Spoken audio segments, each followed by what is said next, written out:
Good morning, good afternoon, good evening. Welcome everybody to another live stream. Shout out to the NTZ crew, Jacob Tanjay, Michael Beecher Life. All my members, thank y'all for your support. My old heads, any new viewers and subscribers joining us for the first time today, welcome. Anybody catching this on replay? We know we always have a topic. Today's topic is divorce, the beginning or the end. What's up, Kamal? It's a continuation of the video that I did. I just want to give men a chance to, and women, to get some things off y'all's chest. A lot of that frustration, anger, and embarrassment that we all go through. What I've noticed is majority of the men I meet over here, they've been through that divorce process. And we just want to talk about that a little bit. What's up, W Secrets of Success? What time is it, Travels? We don't want to talk about it because, it's nobody's business, of course, but pressure bursts pipes. And just talking about it in a general way, it helped me. I don't know about anybody else. Yeah, it's brutal. But we're supposed to be men. Remember, we're supposed to be strong and we can handle everything that life throws at us. But man, that divorce or even separating after a long-term relationship, it's tough, man. With divorce rates so high, why don't we just agree on the terms of the divorce while we're on our honeymoon? When we're still agreeable. What's up, Don Ridgway? Why things are still cordial and everything. Because, those divorce proceedings are messy, man. They're bitter. You don't want to agree on nothing. What's up, Digital Nomad? James Mack? But it's a part of marriage, divorce is. I mean, really, I was shocked by the amount of ones in the comments. Not really shocked, but surprised.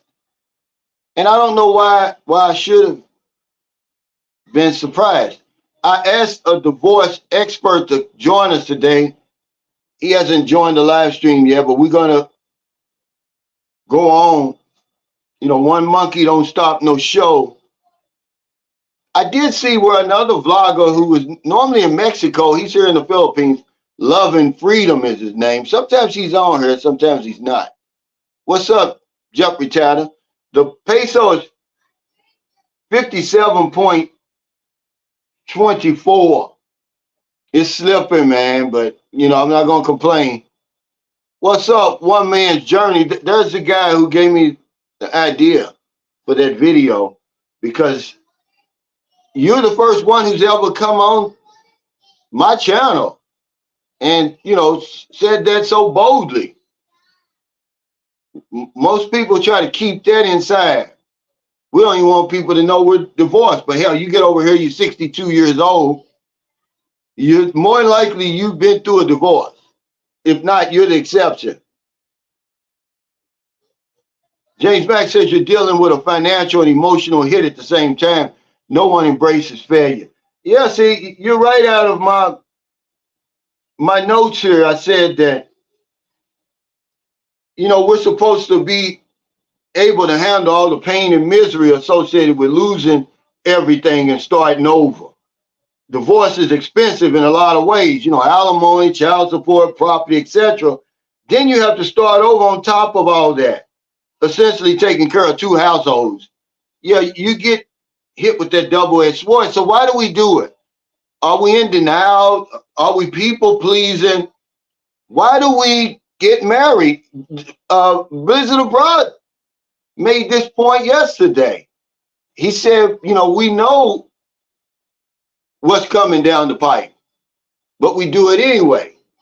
You know what's going to happen on the other side of that marriage or relationship, but we do it anyway. Why do we do it? We make mistakes.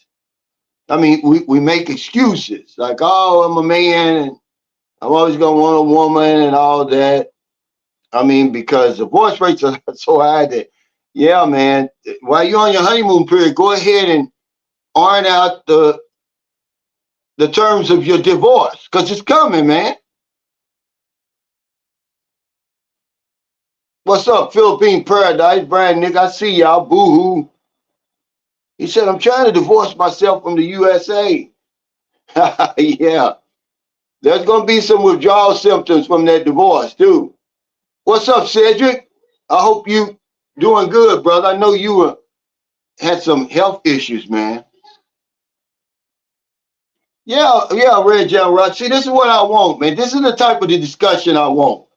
That we bring it all out, man. He said it's hard getting divorced when you're older because time is not on your side.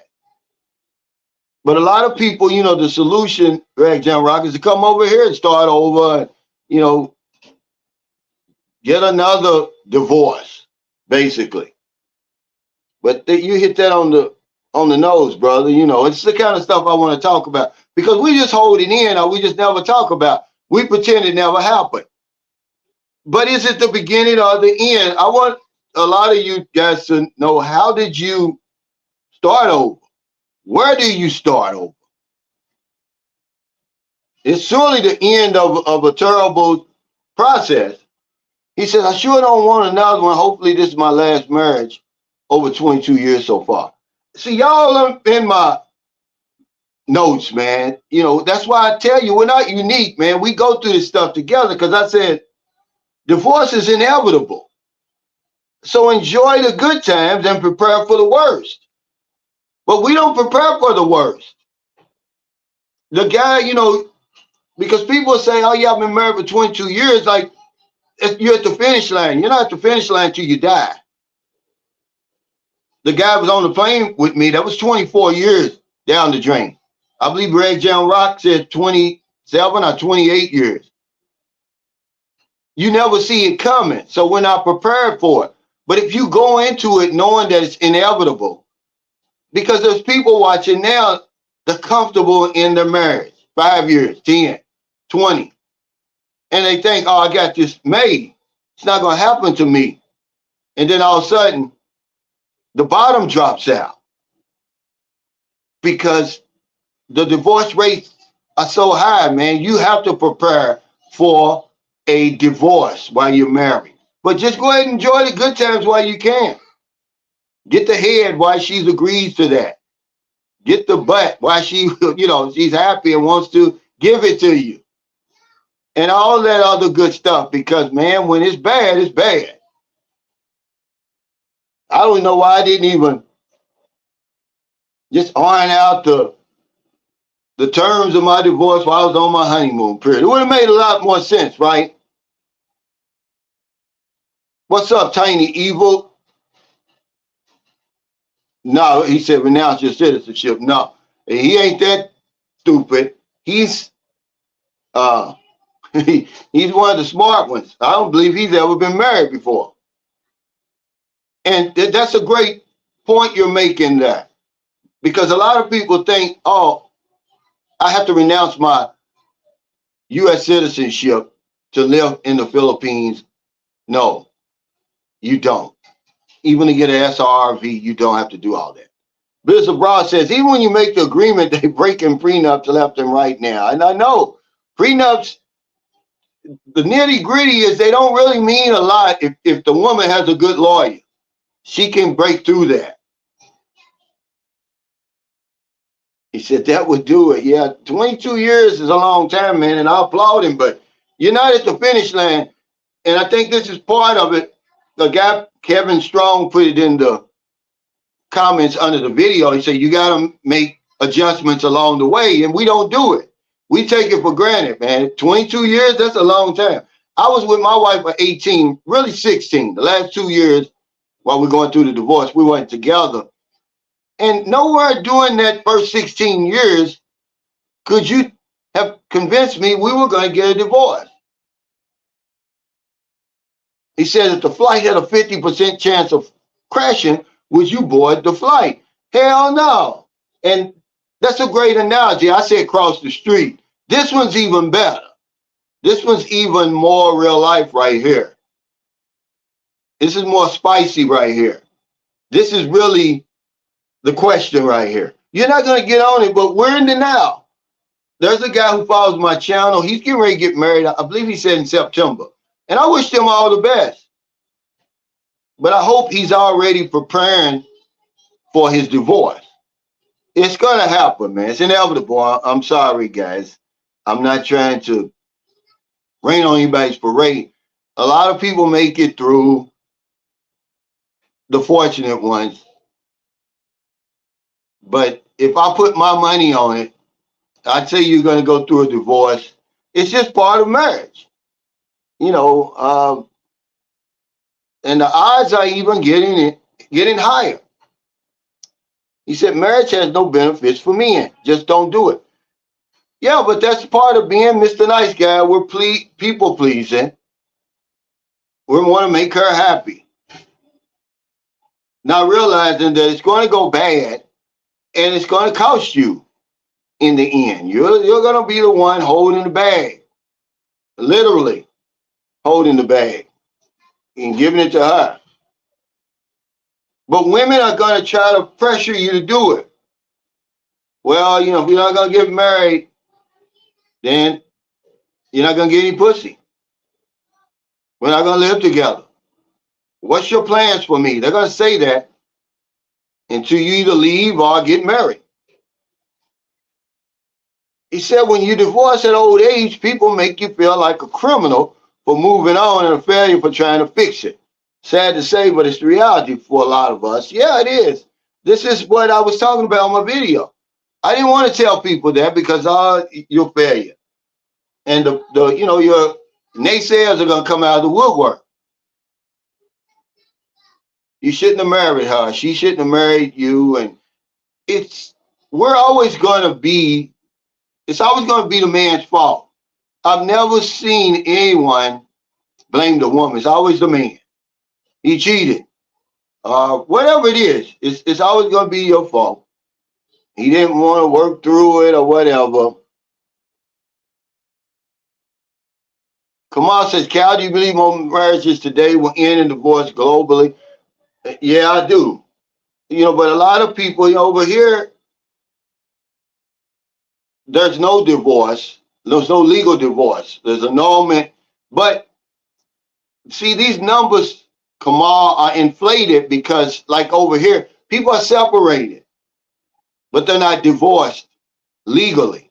So those numbers they're going to prop up those marriage numbers. It's more people, man, that are splitting up and getting divorced than ever now, especially with this internet. When you got people from these developing countries and third world countries, they're seeing a way out now that they never could see before. They're leaving these men. They're looking for greener pastures. And you're doing this opposite over there. You're leaving your woman over there looking for greener pastures over here. I'll take a 30-year-old woman over a 60-year-old woman. Yeah, it ain't over till it's over. We're not wishing bad luck on you. We're just saying divorce is inevitable. You should know that already. You already got a divorce. But a lot of times we're in denial. It's not going to happen this time for me. Imagine that guy on the plane. And I'm glad that I was able to talk to him, man. We had a good conversation and made the trip go quick. Before you know it, they were saying flight crew prepare for landing. This guy was shell-shocked, man, because he met the woman when she was young. But one thing that kind of was against him in the beginning was he met the Filipino woman in America. She had been there, he said, 4 or 5 years when he met her. So he's already behind the 8 ball, but she was young. I believe she was 20, 24, something like that when they met. So, now he's up in his 60s. She's still in her 40s. That could be tricky. That's a tricky age group right there. Because she's thinking maybe he's too old. and she's thinking her life's running out. Ron Lawson said, hey, Cal, for me, it was a new beginning and less pressure. Yeah, after we get to the other side. Did you leave or did she leave? That's another question.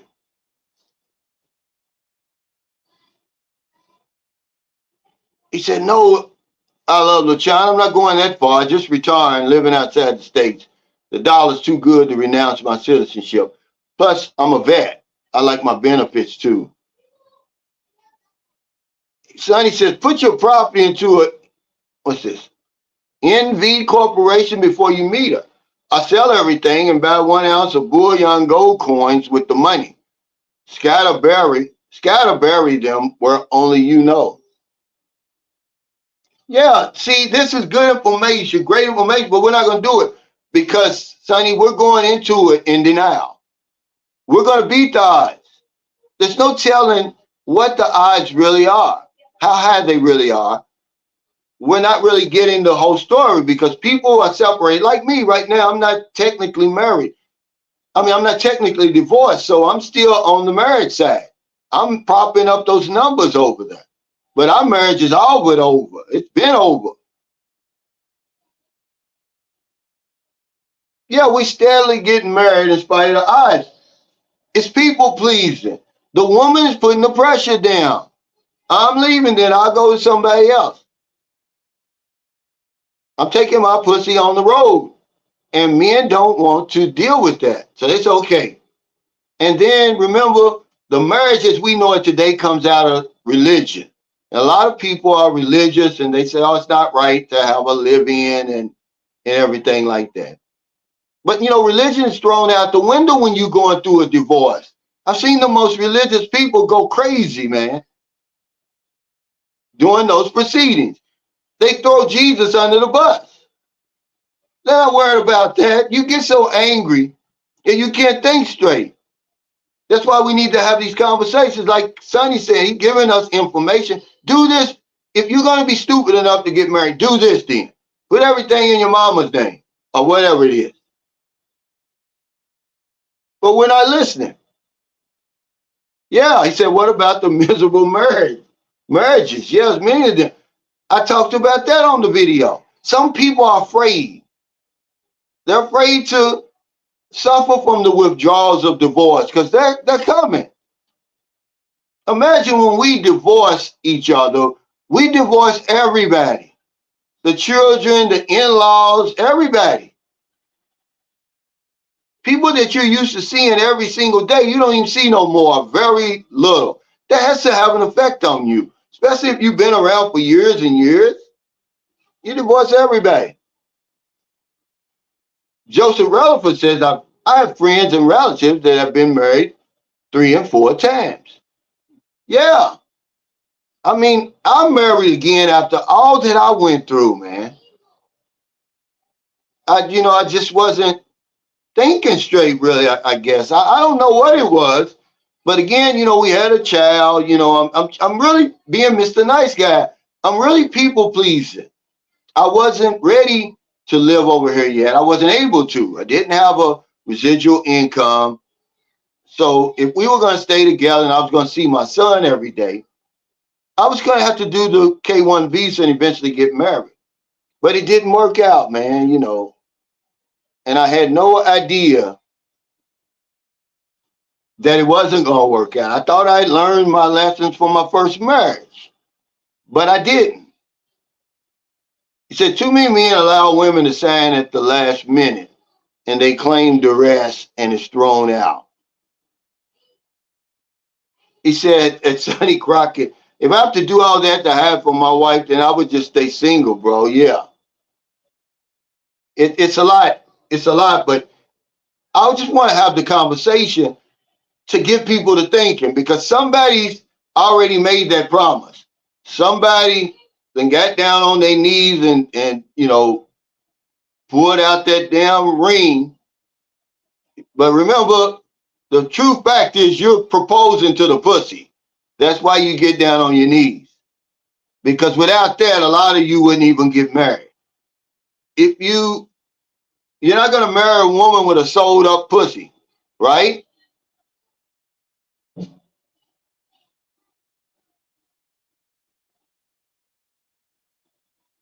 Wow, I didn't know that. I didn't know I'd seen so many people were renouncing their U.S. citizenship.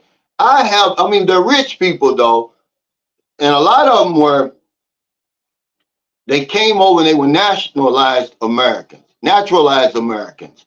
Then they rescinded it and went back home. I've seen that. A lot of tech executives and stuff do that because they say the taxes are too high in America or whatever it is. But I've never seen, not me, I don't know of any Americans. I know did Tina Turner do it, but she was rich. You know, she's already got the bag from the United States.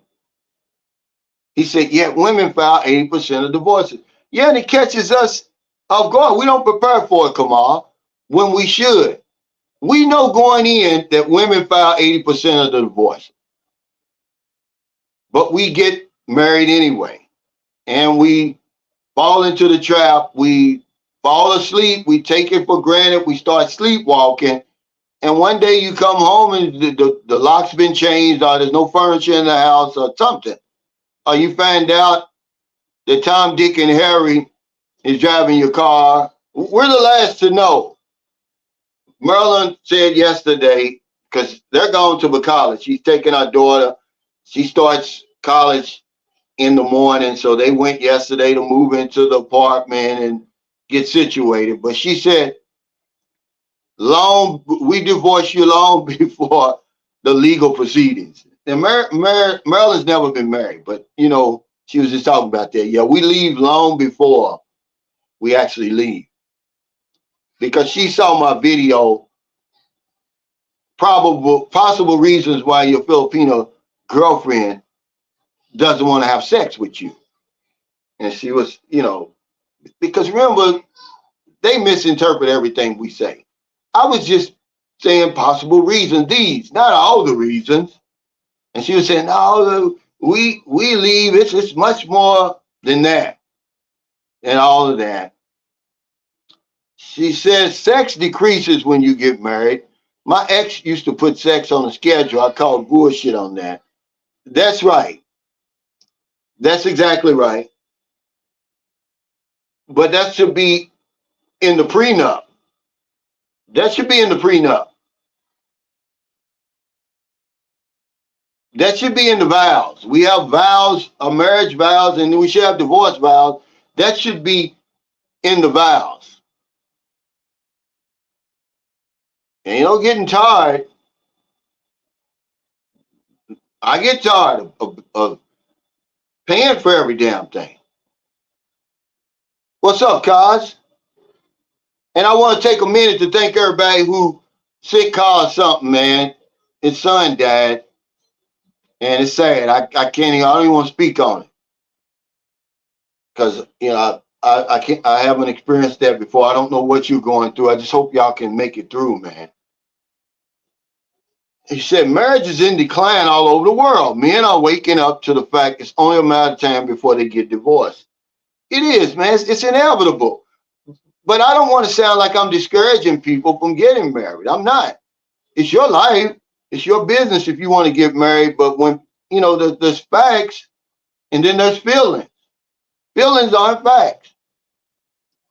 How you feel about each other today, a year from now, who's to say you're going to feel that way?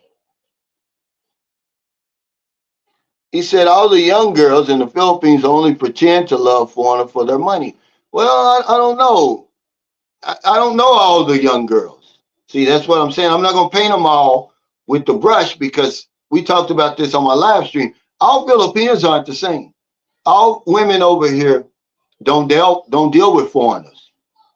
Certainly the young ones that still have dreams that are in college, like our daughter, she'll be 19 in December.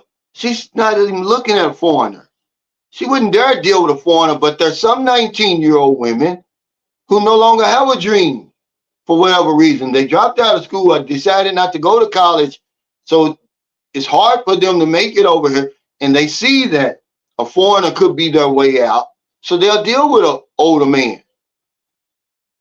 I had a friend, he was 50, she was 19. They got married. They're still married. They've been married for 11 years. I couldn't see my daughter doing that. but because they're not all the same. She wants to be a nurse, and as long as we pay for it, she's going to keep going. But it's not all of them, man. And that's what people don't understand. The women who date us date us. There is no in between, I don't believe. Can you come over here and woo a woman? Probably. And nothing's impossible. But they're on the dating site for a reason. That's why we get the women that we get them from the dating site, because they're saying, okay, I'm willing to date a foreigner. I'm willing to sign the unspoken agreement. I'm willing to do whatever it takes to get you over here. See, that's what we want. You're 73 years old. You don't want to come over here and you're trying to pick up some woman off the street at the mall. It's just not true. No matter what you're hearing. If you're in your 60s, 70s, 80s for sure, or if you don't have a lot of confidence, you better get on the dating site if you want to meet somebody. Because the dating site really is just a way to break the ice. It doesn't mean that you gotta act a damn fool and give away all your money and all of that. But that's where the women are who date us. They're nowhere else. They got the memo. I got to go on Filipino Cupid or whatever it is. They're trying to use Facebook as a dating app now. He said, my friend has 4 children, never been married, never been on child support. He said, because he only offers security and support if they can't accept that at 60. He says, if they can't accept, that's it. At 60, he says he regrets it now. But the child support was a political thing, really. And they're trying to recoup some of the money that they spend on food stamps and all that, Section 8 and all that stuff. Because most men don't even have to go through the court. See, I had that agreement with my wife. I said, look, you don't have to go through child support. I'm going to give you $2,000. I was giving her anywhere between $2,000 and $2,500 every month for 4 daughters. But she got smart. She started listening to her friends. Oh, you can get more than that. Friends who knew nothing about our situation. They thought I had more money than I did. Not only that, but they're not lawyers. They don't know the court system. They didn't realize that my wife had an operating daycare that was bringing in $3,000 to $4,000 per month. So they used that. They weighed it up, both of what we were doing, and it cut it in half. They said, okay, you only have to pay her $1,250. Well, she went berserk on that and tried to cheat the system. Now she's trying to get my money and file for food stamps and all that. They hurry up and cut that off. But like now with my 2 sons in America, there's no child support through court. I've never had to do that. The only reason I had child support is because she went to court wanting more money. And they go all the way back. They went all the way back to our oldest daughter. And they come up with some figure that said that I had $34,000 in arrears, right? But I had a good lawyer. I had a lawyer on retainer. I was paying him $1,200 a month just to be there if I needed him. Well, he took my payroll. I was paying her through my payroll. That was the way that I had proof that I was giving her the money. I was just ain't gonna give it to her. And it showed that I had given her over $20,000. So they knocked it down to 14. Then I wrote a letter to the Attorney General of the state of Kentucky. I told him I've got custody of my 2 youngest daughters. Why are you still charging me child support, and why is my arrears still going up? And he says, okay, give us 25% of your arrears, and it's done with it. So I had to give him $3,500. It was over with.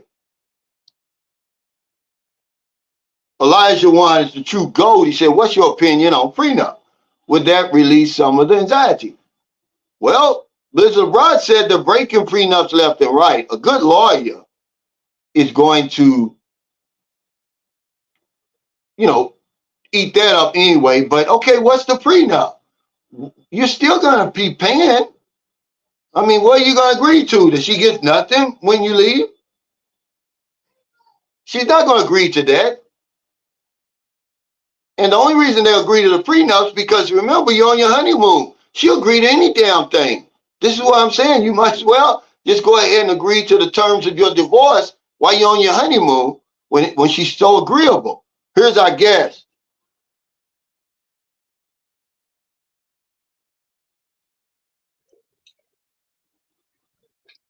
Welcome to the stage, Mr. Robert Dame. You're our divorce expert. Go ahead and give us a little background. How many times have you been married? Well, as you know, Calvin, I've been married 6 times to 5 different women. So you've been divorced 6 times. I've been married and divorced in 4 different states, 2 different countries. So what can you tell us? I mean, why did you continue? I'm not picking on you, Robert. I'm trying to help people. No, because no, we that's were just fine. You can talking ask about me anything you want, sir. That's fine. It's all, okay. this is open-ended. You're not limited to any question. And by the way, we didn't discuss any questions. This is a live event. That's right. But we were talking about divorce is inevitable. So why get married? Were you in denial? Did you think you were going to beat the odds? No, just simply I didn't want to be alone.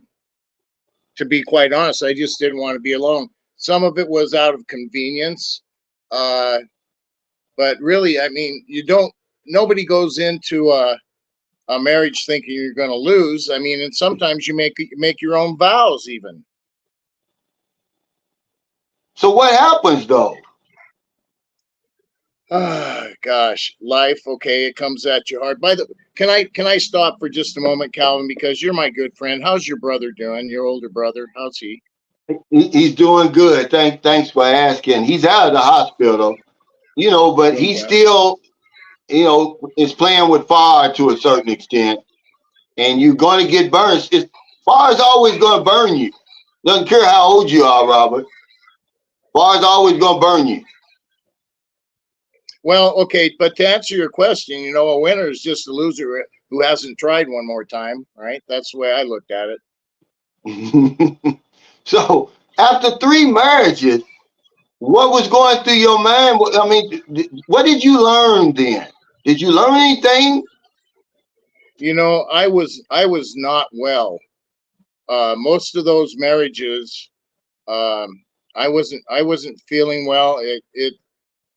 I got hurt early on in life when I was 28 years old. I got in a really bad. I'm going to share this with your audience because, I look like this big, strong, healthy guy, and I am. But to just lay all my cards on the table. This is a Toyota Celica ST Coupe. Okay, they had to take the jaws of life. This is December 23rd, 1983.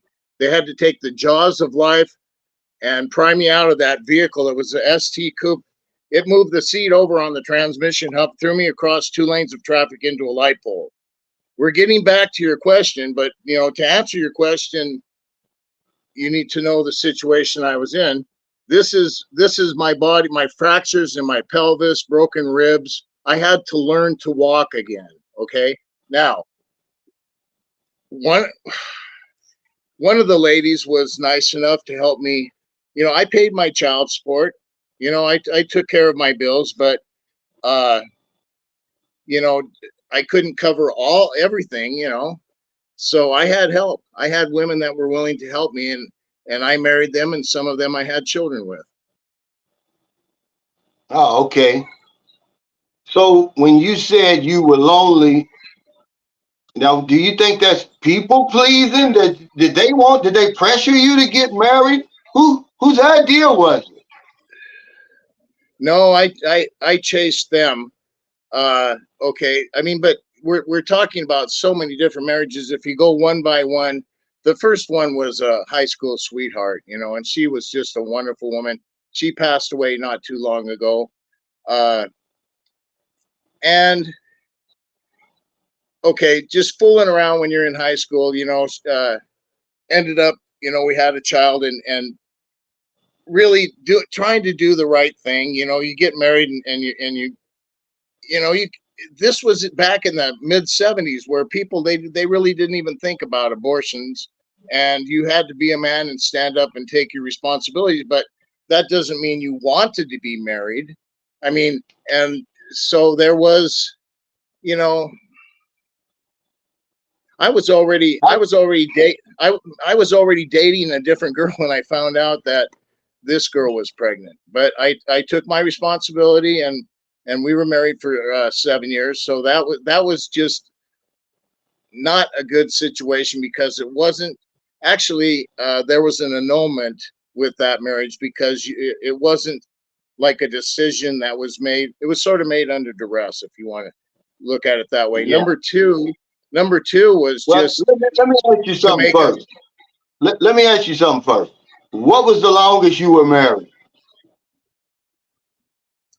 I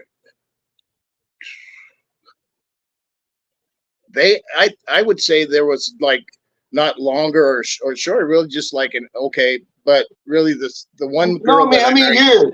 Years. Well, What's the longest you were married to one woman? Several of them were like 7-8 years. Okay, and let's kind of keep the conversation rolling. Remember, we gotta bounce off each other, so kind of keep your answers short and to the point. Well, because one girl, the one marriage lasted a couple of weeks, because I was married to her the first time, and the second time it was just like more of the same, right? Yeah, I know. I remember one time you told me that you got married as soon as your divorce from one woman became final. You got married the same day. I got married in another state the next hour. I was keeping an eye on the first marriage, and that divorce decree went through with the clerk of court in Yellowstone County, and married in Pocatello, Idaho, the next hour to another girl that I had met in Montana, but we were living in Idaho. Just you can try to move away from your problems, and sometimes it works. I had some peace of mind, and it's not all bad. Yeah, I want to say this, and then I'm gonna read this question. There's a guy who follows my channel. I don't know if he still follows it or not, but he did the same thing, and I kind of cringed when he told me. He's like, yeah, as soon as my divorce is final, I'm gonna marry my Filipino girlfriend, and that's what he did. No, I couldn't. It just couldn't wait. It just seems like we're smarter than that, but evidently we're not. Okay, now wait a minute. It all comes down to compatibility, and that's why I came up with the 10 questions. Now, what I'll do is I'll with the girl that I married, the second wife, that I married an hour after the first divorce was finalized. We sat down and I asked her, you write 10 things from the most important to the least important in your life, what you would expect and what you would like to see happen, and I'll do the same, and we'll compare notes. And we actually won a compatibility contest. We were given a night stay at a Hilton and a bottle of wine, and there were a lot of applications, old couples, young couples, all and we entered that contest. And questions like, what would you do if you had enough money to go on vacation? Where would you go? Stuff like that. A bunch of questions, and we knew each other, and we won that contest. So you can't really just say I jumped from the fire into the frying pan. Sorry about the long answer, but I sound like I'm trying to defend myself, but really there are reasons. You don't go into marriages figuring you're going to fail. Are you there, Cal? Let me say this. I can say you jumped on the frying pan fire because it didn't work. It doesn't matter how many tests you passed.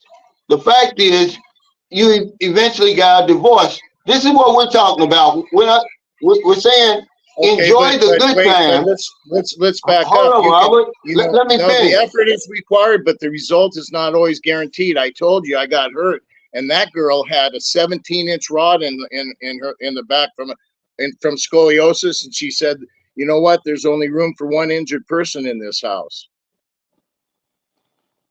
Right, but see, you cannot calculate chaos, Kevin. That's what we're saying. That's what we're saying, Robert. You're not listening, man. I mean, don't take this stuff personal, man. Talking about the divorces, you get it personal, then we can't use you. I'm just saying that divorce is inevitable, regardless of the reason.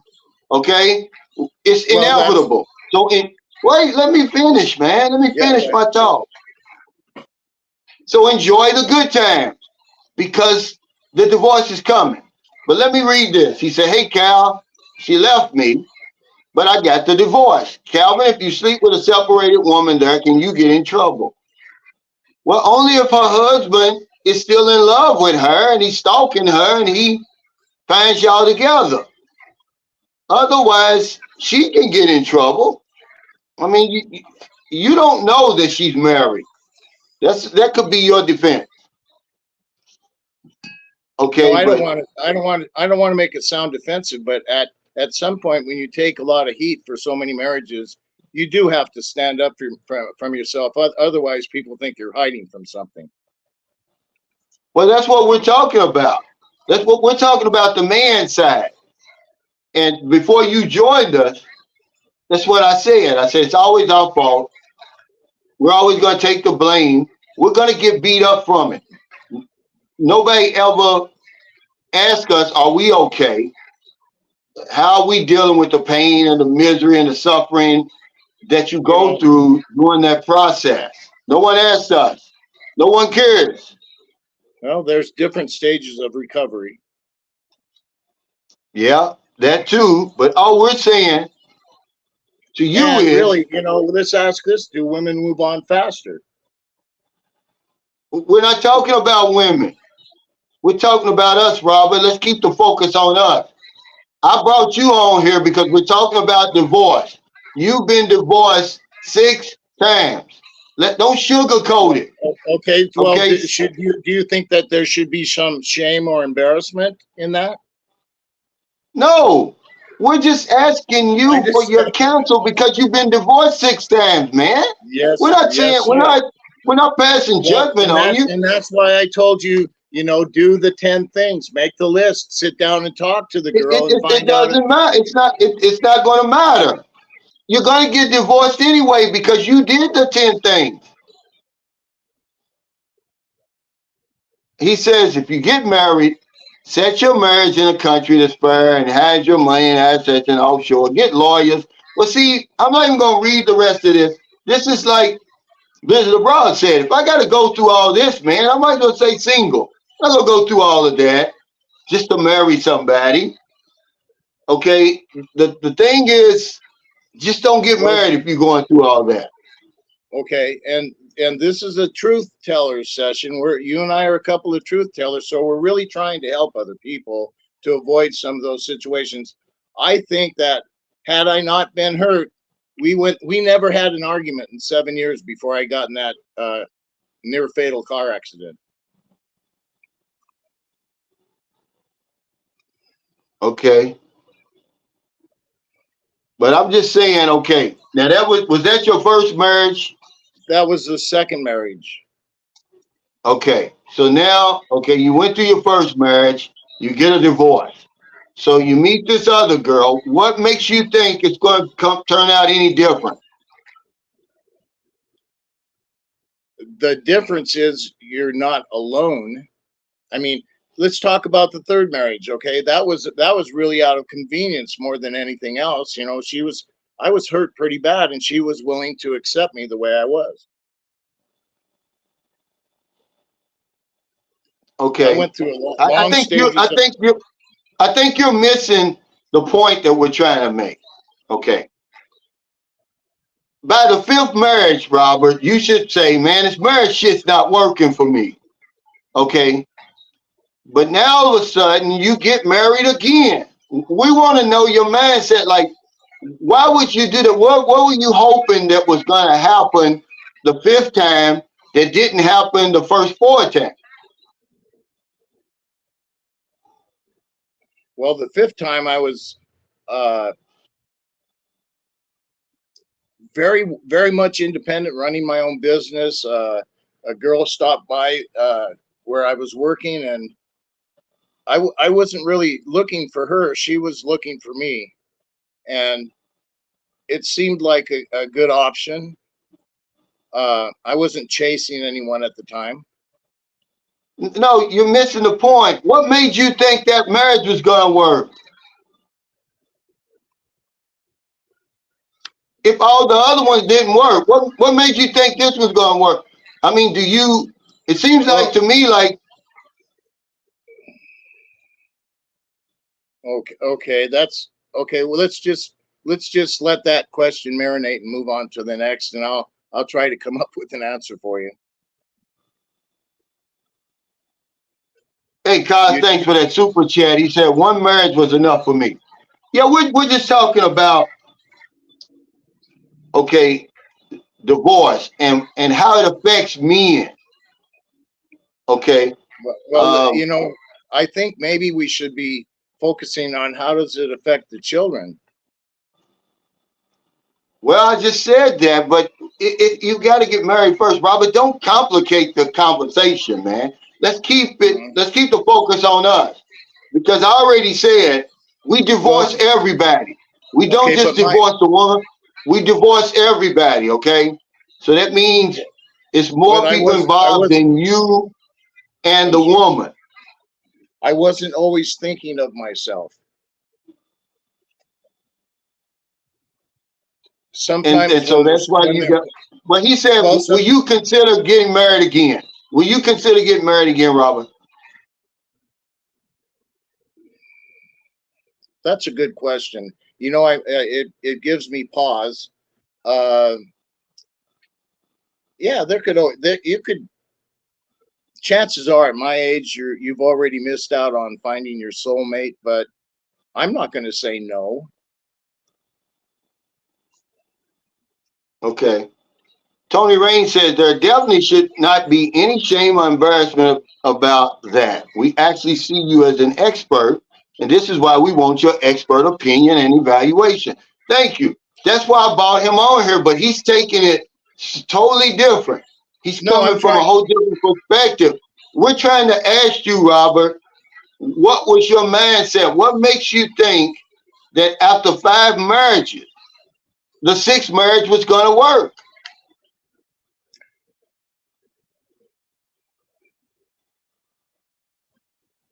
Well, the sixth marriage didn't last very long at all because she just really didn't want to be separated from her parents. I mean, the tie with her parents was stronger than the tie she had with me. And I waited for her and sat out in the driveway waiting. Let's go. We got a life to lead. Let's go. And I guess I didn't read her right, or she had other plans, or something came up. I don't know. We can't read people's minds. Okay, now Golden Gate says, I don't see how you can overlook Rob's car accident and his decision to marry multiple times. So you're telling me that that was associated with him getting those two are tied together? Or is his what's more important, him recovering from his accident, Golden Gate, or getting married? Do you think that somebody outside of him was going to save him? Because he eventually recovered. You were recovered when you got married those other times, right, Robert? No, I was still having surgeries 28 years later. I just really am more recently recovered. I was having a lot of trouble in internal bleeding for for decades. You know. So that was that was the main reason why you kept getting married. Um, oh, I did. I told you from the onset. It's nobody wants to be alone, and uh, so trying to find a situation. It was a situation also. Maybe I was struggling with cohabitation. Trying to get away from someone fulfilling me and not fulfilling myself. Or, but at the same time, I was very independent on the last two marriages. Okay. Now, as far as I know, now I've been knowing you for several years now. You've been by yourself. You Yeah, haven't. You're I've alone, I've and been you're not, divorced. and you're Go not ahead. married, and you're No, not married. separated in Right. 2015 and divorced in 2017. But that doesn't mean that I wouldn't welcome. That doesn't mean that I haven't passed those 5 stages of grief, the separation that you go through. I'm not angry. I'm not upset. I'm not bargaining. Oh, maybe if this could happen or that could happen. I'm very well resolved and secure in myself and happy with the life that I lead at the time, or at this time. So I'm you not learn. suffering. I'm not suffering. I'm not suffering anxiety, anger, denial. I'm not suffering all those things, and I'm not saying never again either. So you learned the lesson. You've grown as a human being because you're not married. You didn't uh, Oh, I had resort to no. getting married, Well, 2000. Well, right? okay. Let's look at this. 2000. How many years is that? Since 2000. That's almost 10 years since 2015. Right. If I was on a cycle of revisiting, or making bad decisions, I certainly would have made another one by this point. There would be maybe some lack of acceptance or bargaining. Still bargaining. Maybe we could get it right this time. But no, I have my eyes wide open at the moment. Now, Throwing Spark says 23 years married, 30 years together. I was helped out of a $500,000 marriage and left with $900. And I kept the kids too. My friends say I have one hell of a sense of humor. But let me say this, y'all coming at us like we're picking on Robert. We're not. We're No, not no, picking on no, him. no. We're But not at the picking on same, Robert. I no, mean, but by the we're same, grown men. Wait, Robert, let you're me finish, man. you're We're my grown buddy. men. Let me finish, man. I asked you, I said, don't, let's try not to interrupt each other. Okay. We're having conversation as grown men. We're just Nobody's picking. asking him for people. There's somebody watching now who's probably thinking, hey, I want to get married and I'm not going to get divorced. Okay. I'm sure that he went into every one of his marriages thinking he wasn't going to get divorced. Otherwise, why would he keep doing it? But y'all acting like we're trying to get some answers. We're not picking on him. He's a grown ass man. He's almost 70 years old. And I don't think he cures anyway. What we I think. But y'all getting off track, man. We're not here to argue. No, nobody's We're just picking trying on to figure me. out what goes to a man's I mind. I What goes want to I a want man's mind who gets married 6 times? that's right. And I'll tell you one of the things that you really find out, you know, uh, when Father's Day comes around, or you know, I mean, if you want to, we could talk about what is the loneliest day that you suffer after being divorced. W Secrets of Success, thanks for that super chat. He said the nitty gritty is relationships are easy to get into, hard to maintain, and hell to get out of. Man, hey, I think you won the internet. You certainly won this live stream with that because that's true. It's like trouble's easy to get into and hard to get out of. And relationships, marriages certainly can be trouble when they go bad. Okay, but we It, keep doing it. Robert's well, the not the big only one. Robert's not the only one.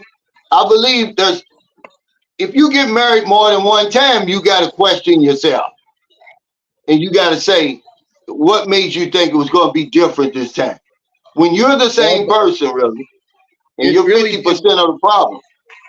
it really doesn't need to be an all-out fight or war of the roses. I mean, most of the time these were amicable, and a few times, yeah, we didn't even need divorce lawyers. It was just decided that there wasn't a reason to continue. I mean, there weren't long drawn out court battles and fighting over who gets what. Yeah. And we're just, again, we're just trying to find out, what you were thinking. But anyway, let's move on. Q Dub 76 says, my first marriage lasted 6 years. My second marriage lasted 10 years. And I know you just recently got married. So what makes you think, Q Dub, that this time it's going to be different? You're a two-time loser. Now you signed up for it again. What makes you think it's going to work this time? Because have you changed? Yeah, we all do. We all do, but we know it's not true.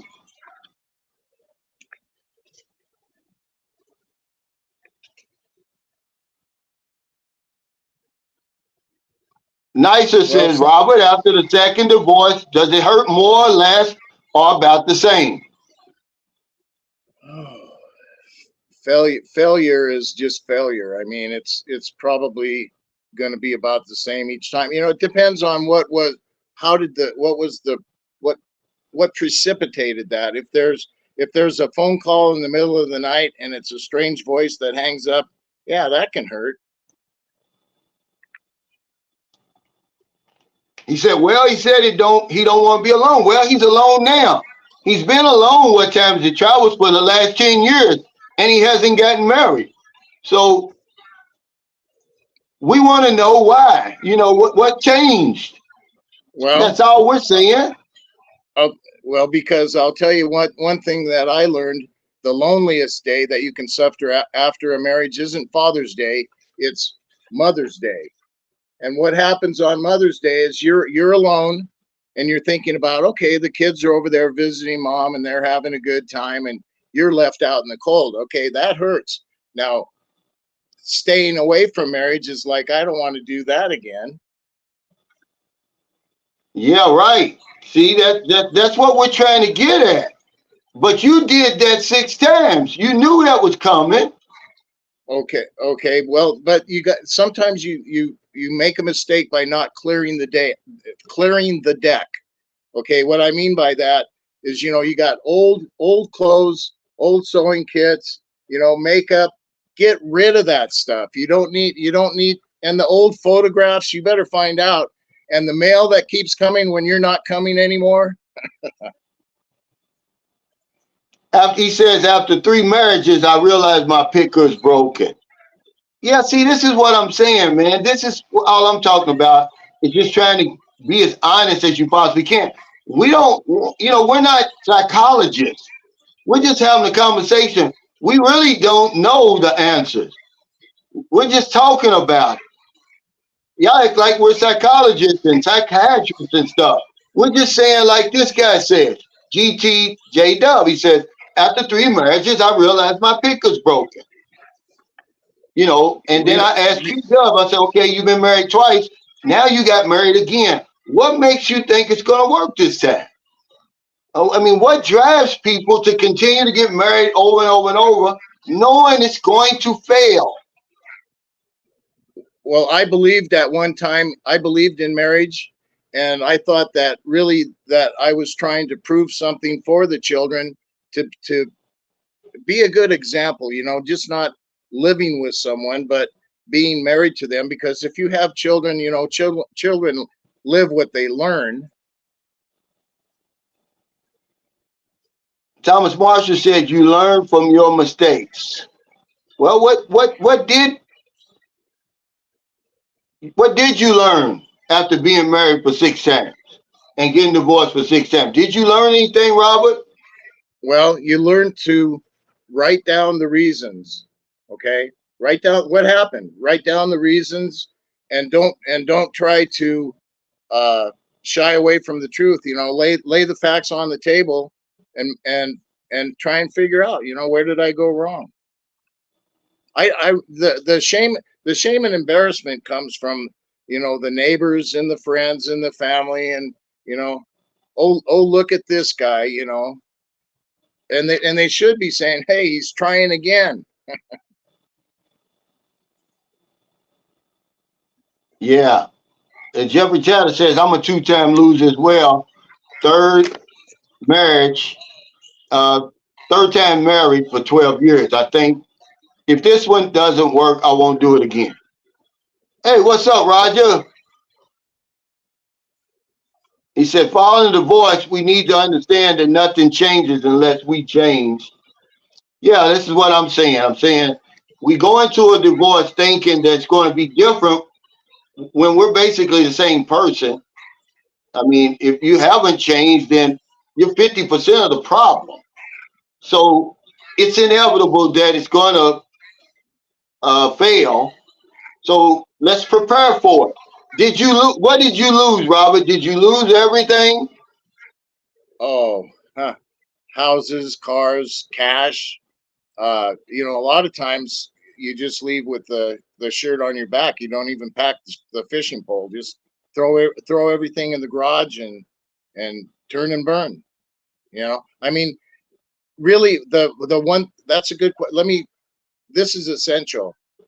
You really don't, when you decide that you're divorced, don't be hanging on. Make a decision.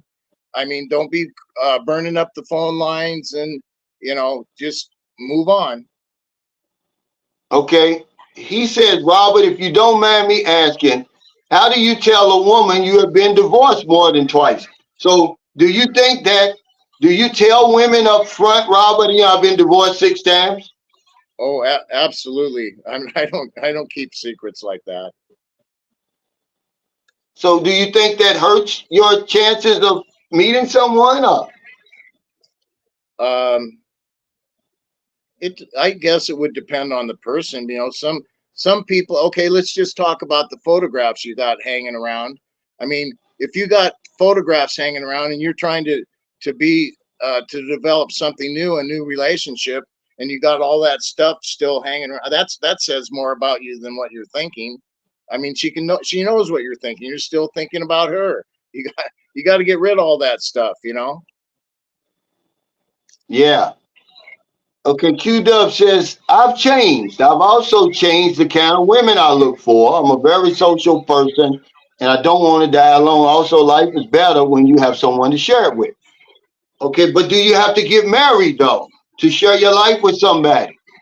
Okay, Well, also, have you prepared, Q Dub, for the inevitable? Okay, since you've already been married twice and you know there's a chance that you may get divorced again. This is what we're talking about, guys. We're trying to help each okay. other.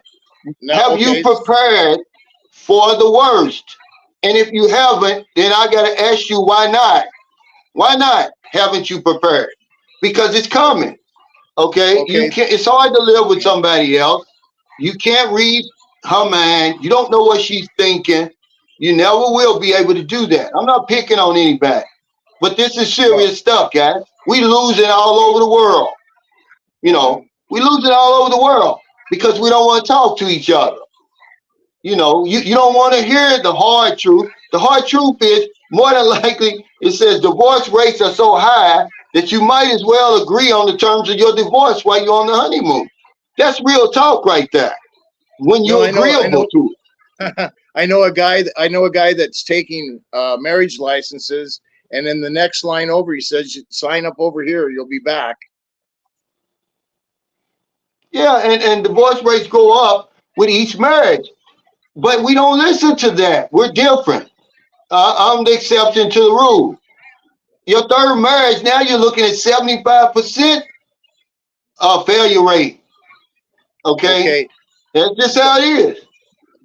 looking from my vantage point, having been married so many times and the age that I'm at, I know that your life expectancy, your lifespan, is uh, highly involved with a normal sex life. A healthy sex life is very important to keep that ticker running. Yeah, see, at your stage, Robert, there's no numbers available. There's no statistics. They're just telling you, damn it, don't get married again. That's how many times you've been married. They're saying, enough's enough. We don't even have statistics to tell you what your odds are.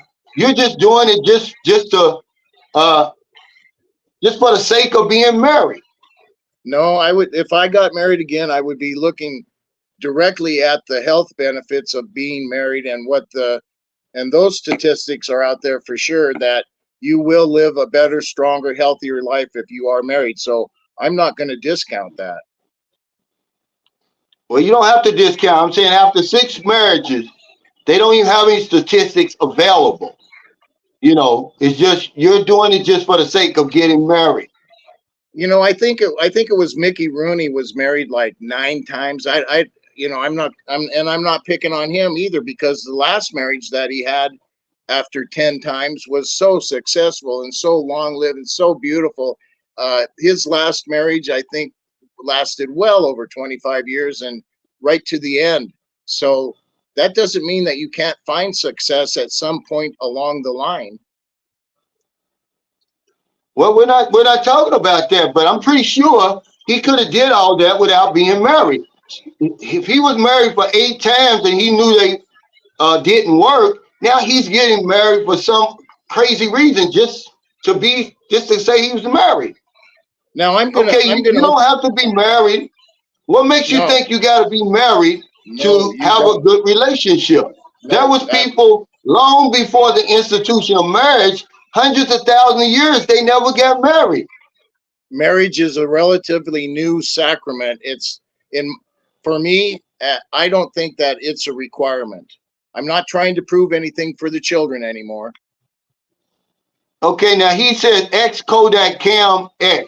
He says, why would you even allow this to happen to yourself? Why would you put yourself through that for 6 times? Because the effort is required, but the result not always guaranteed. I mean, like I said, it's the winner is the one that was the loser and then won the last time. Try it again. I don't understand that. Okay, being as honest as we possibly can sometimes is just admitting that, yes, when it comes to women, we engage in self-destructive behavior. The goal is to learn from this. Yeah, that's all I'm saying. This is real talk right here. But nobody wants to admit it. Okay, is this just something that men do? Are we wired like that? Yeah, because no way I'm going through 6 marriages. I'm not going to go through it, because I love deep, man. I love deep. My love is strong. And I'm not going to put myself through that 6 times. I'm sorry. I would rather be alone than have to go through the shit that I've been through. So I'm just being honest, man. I'm not going to put myself through that anymore. Yeah, loneliness is a serious drug, but you can be with somebody without getting married, especially if you've been married 6 times. You can say, hey, it's not going to work, ma'am. Can we just be living partners, and can we be life partners? Okay.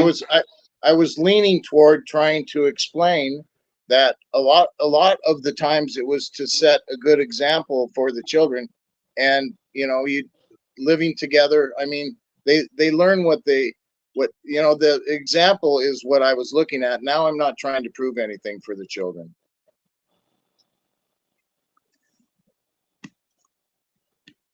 Yeah, he said there's a reason they made divorce so easy. You can file divorce online. Yeah, the process technically is easy, cause, but the emotional train wreck is not easy. Especially if you loved each other and you built a life together. And there's a lot of memories tied up in that. There's a lot of sacrifice, a lot of money, and all of that, blood, sweat, and tears behind that.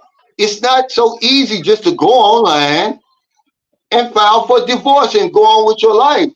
I don't buy that. Yeah, it's easy technically to do that, but I'm not going to be able to do that. I'm sorry. Well, let's look at another option, if you don't mind, Calvin. There is such a thing called a covenant marriage, and it's not a no fault.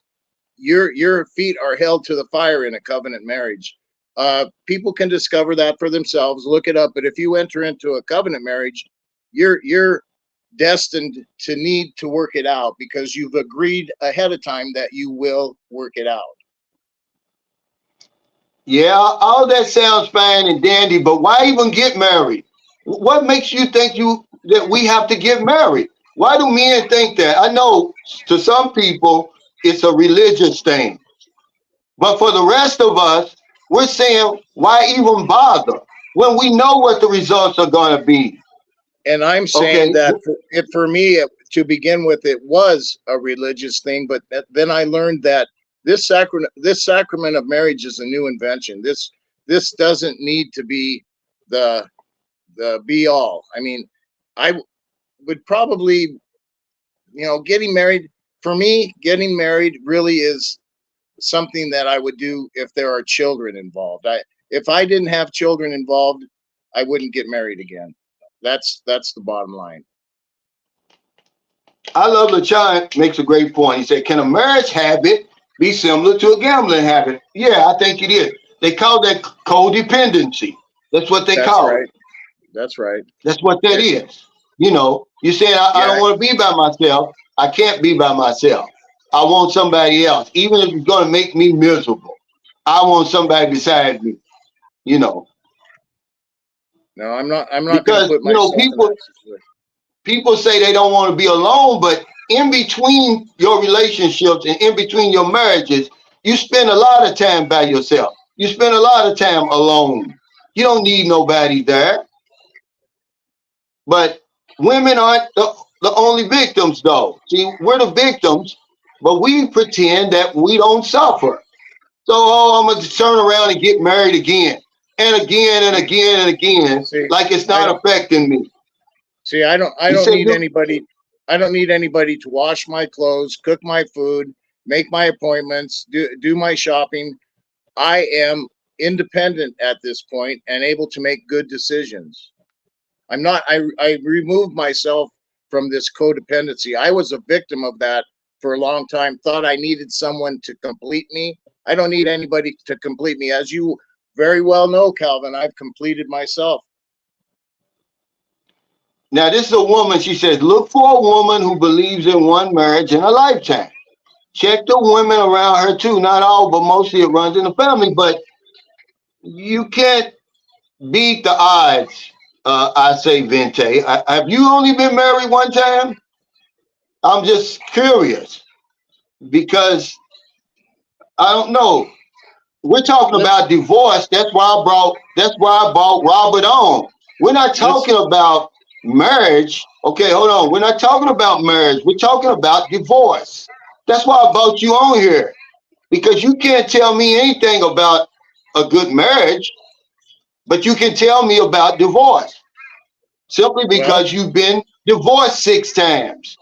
So, Okay, so I don't think I want to take any advice from you as far as how to keep a marriage together.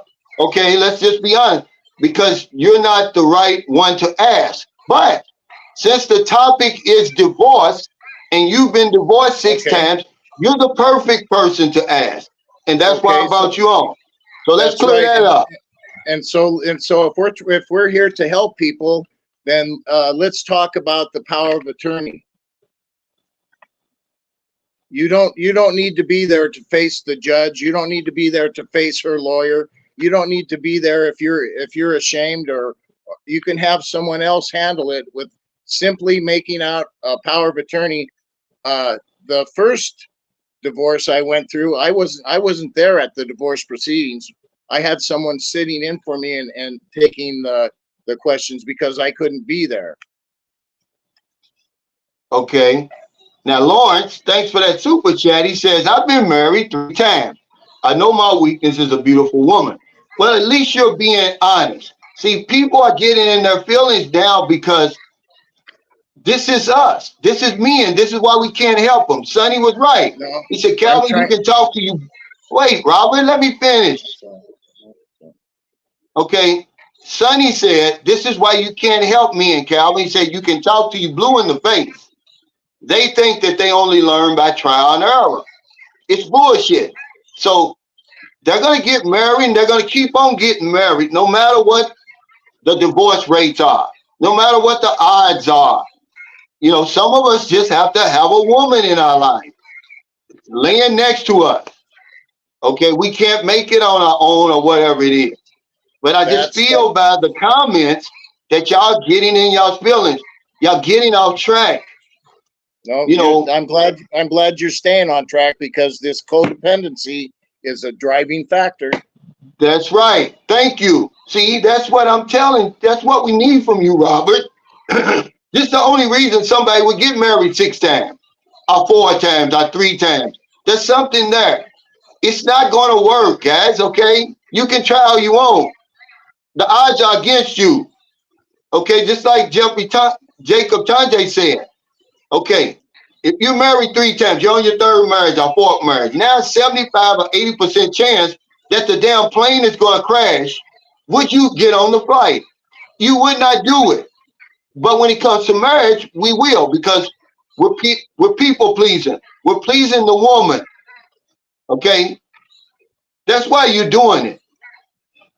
You would not do anything else over and over like that when you know you're going to fail. You wouldn't do it unless it's become a habit, unless there's something going on up here with you. Because to me, it's foolish to keep doing the same thing over and over, expecting different results. What do they call that, Robert? They call that insanity. And they call that 10 years of being alone now. They call that insanity. I'm not talking about you. I'm talking about doing the same thing over and over and over and over, expecting different results. You're a damn fool. I say, if you want to get married, then get married, but enjoy the good times right now, because they're not going to last. All right? They're not going to last. Period. Yeah, the drive-through marriage, he said. Yeah. How about the people that during COVID were getting married on the internet and trying to make it work? They haven't even met each other. Yeah. So why do we do it? It says divorce is expensive in a lot of ways. Was that true with you, Robert? Is divorce expensive?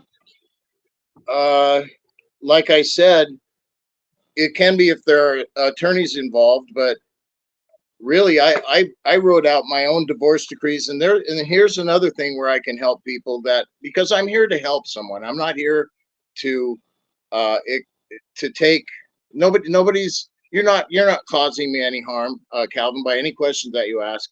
I'm here to help, and really, let's do what we can to help people. What's your question? Repeat that question again. I was interrupted. I was going to go do something, but what's your question? Give it to me again. Divorce is expensive in a lot of ways.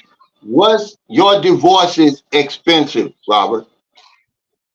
No, because I was going to the self-help center and filling out my own papers No, okay. we're not talking about that. Now I remember what I was going to say. Okay, the divorce decree, what you put into it is what you're going to live with. So be careful what's in the decree, the division of property, or for instance, even stipulations like if she gets remarried, then you need to divide the household goods or sell the house. There are stipulations. That's why they call it a stipulation. There are different within the divorce decree. There are different phases that you go through, and one of them is the stipulations, and what you put in there is what you're going to live with. And so that's like an open check. Be careful, and you can do things to help yourself get through it, and you can do things that will if you're not involved, can harm you. And sometimes a judge will step in and say, hey, I'm not going to sign off. I'm not going to stamp this unless there's child support or a judge isn't going to look at a divorce decree and say, oh, this is just fine and dandy. Okay, for anybody new that's joining us, the topic is divorce. Is it the beginning or is it the end? We've gone way off track. Okay, a lot of people on here are sugarcoating divorce. We're not talking about marriage. I don't give a damn how long you've been married, because it can drop. You can fall off the cliff at any time. And okay, I was married for 18 years, but guess what? Really, long before that, the marriage was over. I would probably say half that time. I'd probably say after 10 years, we were just trudging, trying our best to make it through, but we justify being in these bad marriages by saying, oh, I was married for 10 years or 15 or 20 years. It doesn't make a difference. It didn't work. And so we're talking about divorce and, what did you do to move on? Okay, what feelings were involved? Was it a bitter divorce? Was it an amicable divorce? You talking about marriage. We're talking about divorce on this live stream. Okay, because if you didn't learn anything from your divorce, guess what? You're going to repeat it again. We're doing the same thing over and over and over and over and over and over, expecting different results. Okay, so that's called insanity. That's what that's called. Okay, but let's talk about different results. Sometimes the woman is cheating. Sometimes, I had a friend, he was at work and his brother came by to visit and knocked on the door, and he heard someone inside, went around to the back of the house, and a guy was crawling out the back window. Now that's not, where you're repeating something. And No, Robert, come on, man. You're sugarcoating.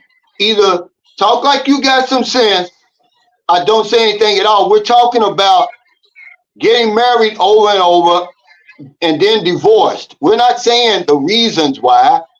We don't care. It doesn't matter the reason. The bottom line is you got a divorce. So, okay, how did you move on? How did you move on, Robert? Can you answer that? Don't sugarcoat it. You know me, man. I don't play that. You getting off topic, man. I don't give a damn why you got divorced. You got divorced. So now, how did you move on? How did you go from being married all those times and divorced all those times to now? The last 10 years, you're not married anymore. So you worked your way through it. How did you do it? That's what we want to know. Beautiful. Okay. New foods, new situations. You don't go and revisit the same places that you went with her. You really move on. You make an effort to clean out the closets, get rid of the makeup cases, get rid of the old photographs, get rid of the things that are hanging on. That it's hard to do, but I think that's really important. New situations, new discoveries, even new food is involved in it. I mean, if you're sitting eating the same meal that you shared together and you're thinking, oh, I had such a wonderful time when she was here. No, you really need to make big changes. Big changes is how it happens to move on. Big change. You don't go to the old hangouts. You don't do that. Okay. Now, it sounds to me like, was any of your marriages a rebound, in your opinion? Just be honest. A rebound. No, a rebound. Like I just couldn't live without the idea of being married. That kind of rebound. No. A rebound is like maybe you love the woman and hard to get over her, so you go out and get somebody else in an attempt to lessen the pain.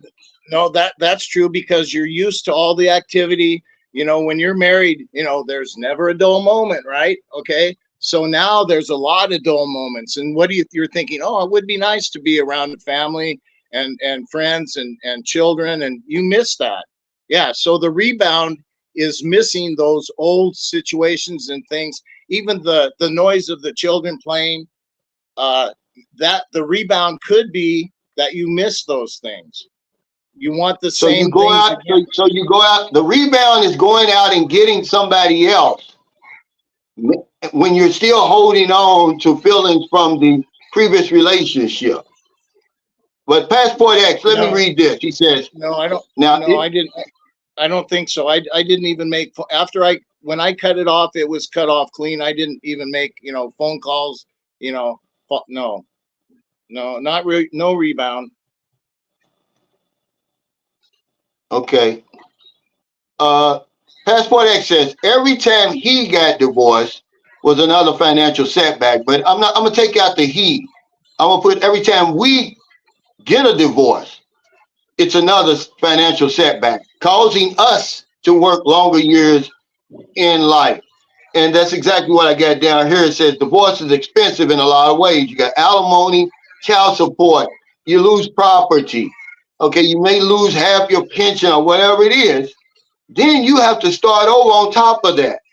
And then you might meet somebody else. So essentially, now you got two households. Okay, if you've been married 3 times and you got children, now you're paying child support for 2 different women. Okay, and then on top of that, you got to take care of your lifestyle that you're living now. So it is a setback. You know, divorce is a setback. So knowing that financially, emotionally, everything, but yet we do it again. We do it again. Something's not right there. Something's not right. Now it depends. Now, what do you have to offer then? At that point, she may not. She may say this isn't worth it. You know, she may well, say that's that. What that's what we're asking you. When you tell a woman you've been married 6 times, she's gonna say a divorce 6 times. She's gonna be like, it's not worth it. What makes me think I'm gonna change him? That's right. That's right. In my case, it's probably not worth it. You know, I've got a good job. I'm driving a nice car. I live a normal life, but to anything to really to offer like a nice home that I've lived and worked, you know, for, and no, I don't have those things to offer anymore. They're gone. Yeah, thank you, Albert. Now he's getting us back centered. He said, divorce is the beginning. If we're not talking about marriage, once divorced, you must focus on yourself, learn who you are as a single person. And then we turn around and do it all over again.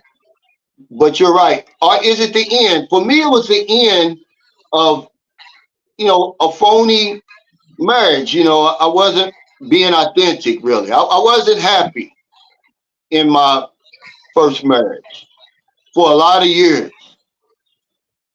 And so it was the end of that. And then it was the beginning of freedom. You know, I still repeated the same thing over again, thinking I'm going to get something different, not realizing I'm part of the problem. Okay. So when they say, oh, the second marriage, the percentage is higher, it's true in my situation because I didn't stay together. I stayed with my first wife for 18 years, you know, technically, really 16 in the same house. And my second wife, 10, 8, really, 8. So half the time with my new wife than I did my first wife. So if I were to get married again, okay, that's only going to decrease the time I'm going to spend with my new wife because I'm sorry, man. It's just, they know a whole lot more about divorce than I do. James Mack says, I'm better off not being married, and so are my children. I suddenly have more money, time, and a peaceful home. I never slept in before, and now I sleep and set an alarm. Okay. Yeah. He said, thank you, Robert, for answering, because at this point I thought you had said enough already. Codependent. Yeah, he was honest about that. And I think a lot of us can't get honest about that. We are codependent. We can't live by ourselves. If it's to save our soul, we can't do it. Well, I believe that I can, but I do believe that there are health benefits available for a good relationship. Yeah, for as long as it lasts. For as long as it lasts. Okay.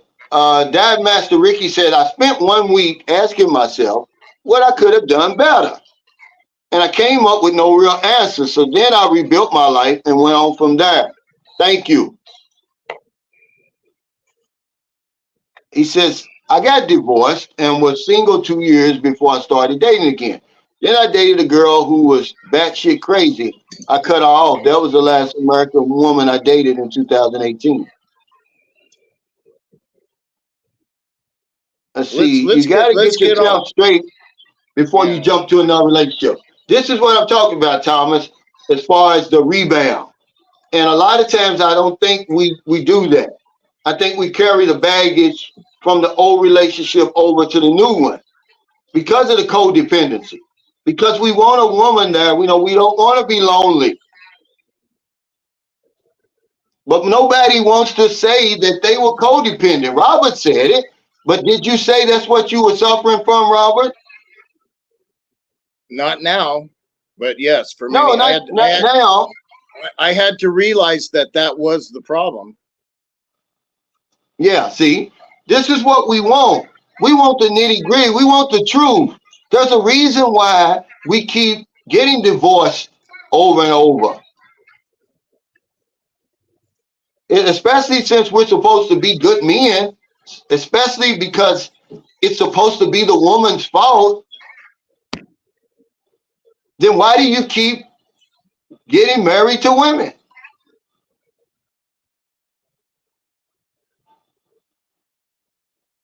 He says, I would have to say that my first two marriages were both religious in nature. I'm no longer in that religious mindset, and that helps tremendously in moving on. Yes. I'm glad, I'm happy for y'all. We're just asking the question, okay?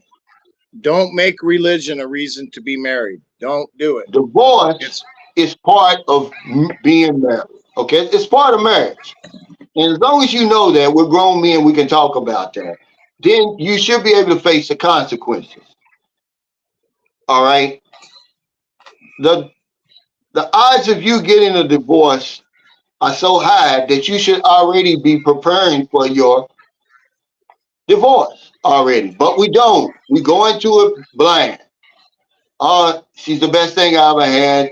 This one's gonna be so much different than the last one. Not realizing living under the same roof with somebody else is extremely hard. It's not easy. Okay, putting up with another human being and all of their uh, habits and everything, man, it's not easy to do.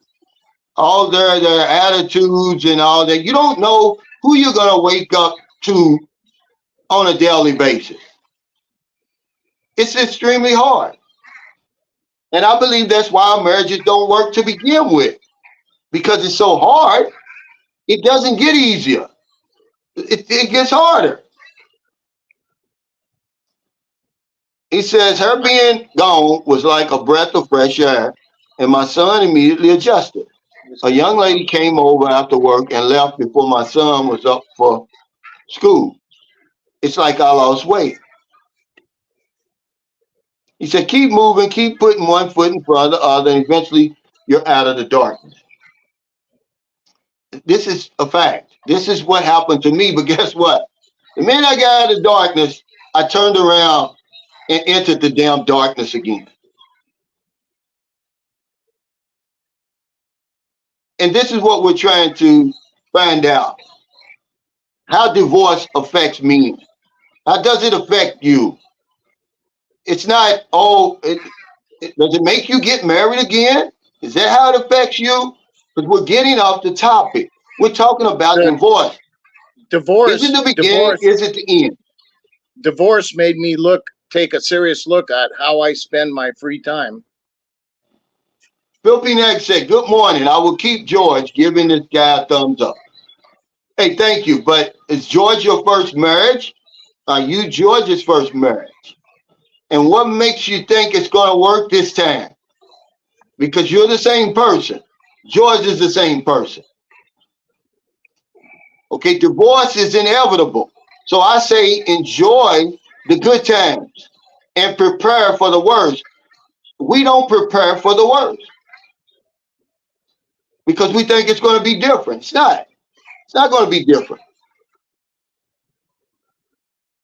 He said women won't be interested in a man that divorced 6 times. I don't know.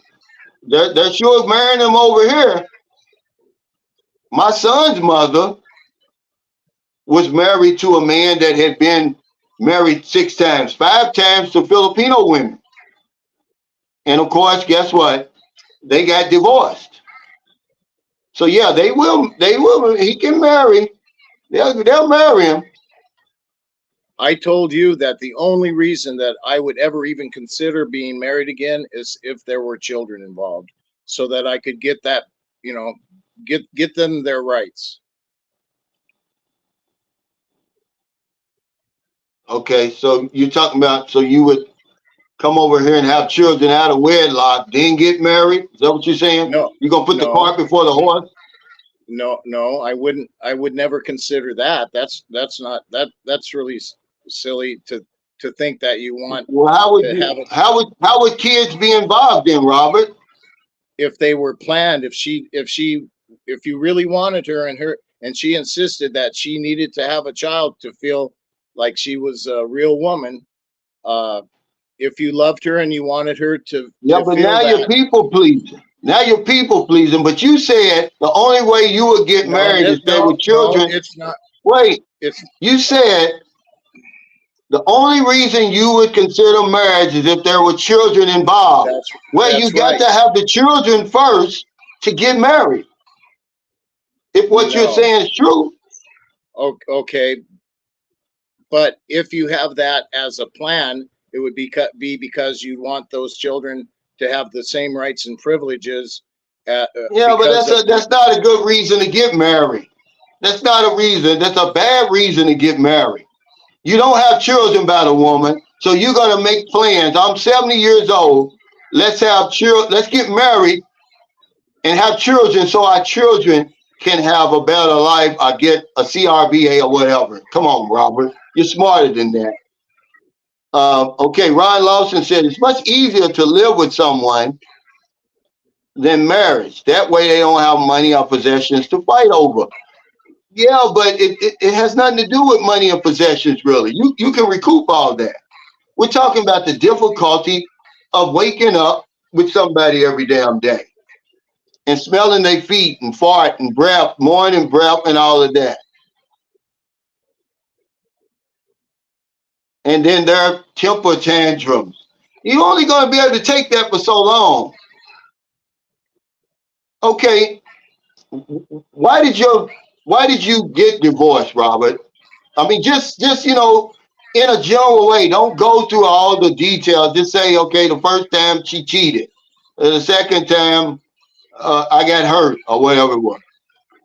Well, my idea in the matter is that if you talk about divorce and talk about divorce and talk about divorce, you will get a divorce. If you don't make it part of the lexicon, if it's not, if your words become things, if you really don't want to be divorced, don't be talking about it. But we're asking you, why did you get a divorce? You got divorced. We're Well, asking you the reason in a general way. Don't go into, we don't want to know all that. okay, You well, got because divorced 6 times. It had nothing to do with you talking about divorce. Why did you get divorced?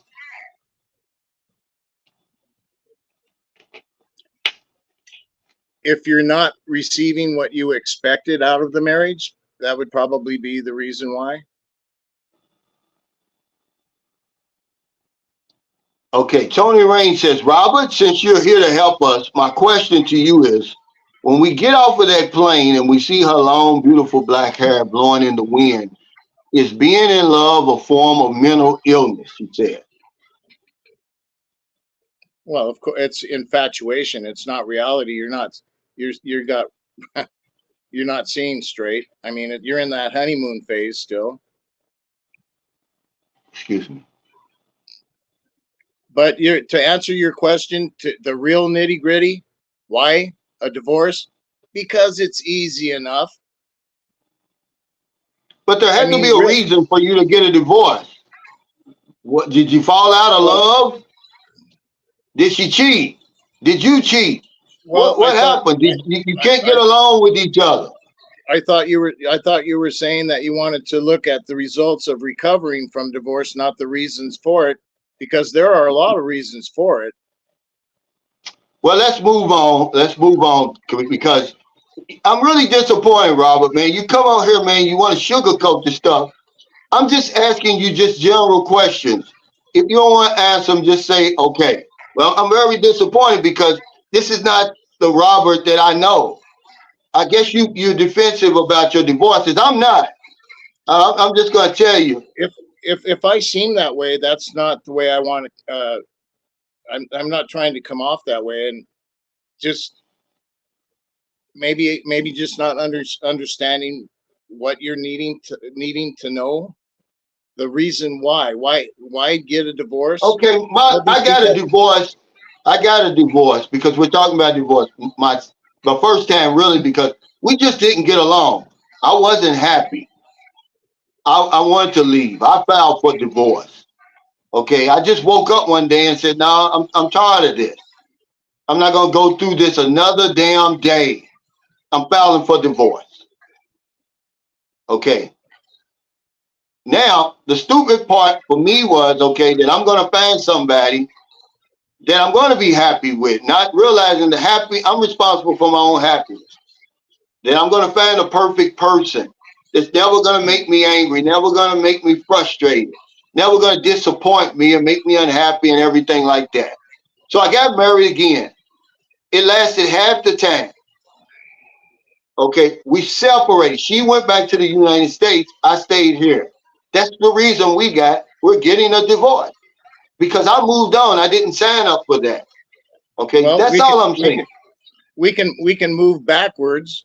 I mean, my last marriage, she was unfaithful, just all the time on Facebook and her 500 Facebook friends, and just hard to get away from that social media crowd. And she got involved with another guy and decided she wanted to have more children, and I didn't want to have more children, so she found a guy that would give her what she wanted. Now, how did that affect you? I accepted that particular one because it sounds like you were still willing to make it work, but she left for another man. Yeah, yes, there were times when we were still going through the divorce that I was upset that she was seeing another man. Yeah, I wasn't happy about that. Yeah.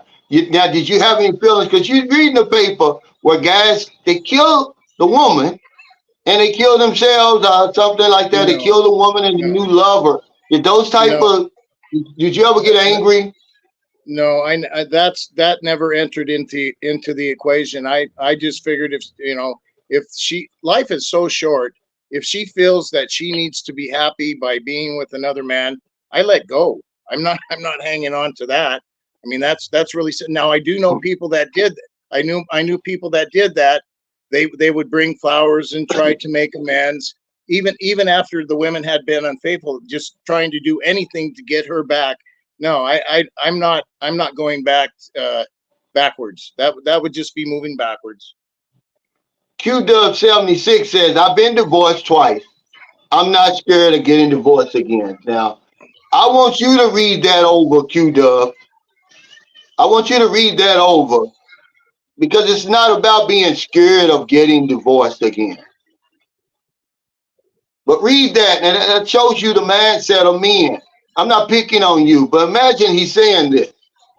I've been divorced twice. I'm not scared of getting divorced again.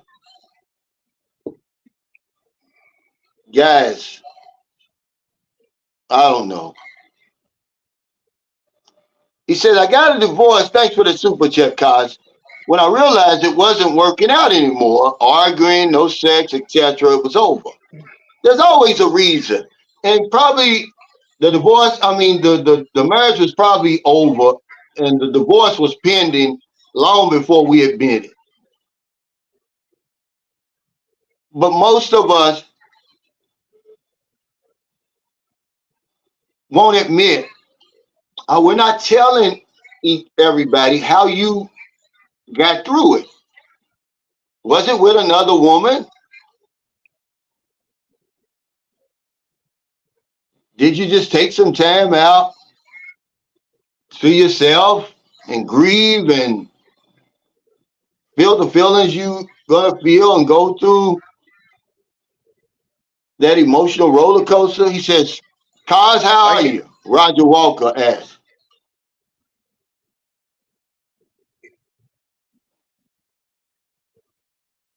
I can see where some people would think that you got another woman to help you get the last one out of your mind.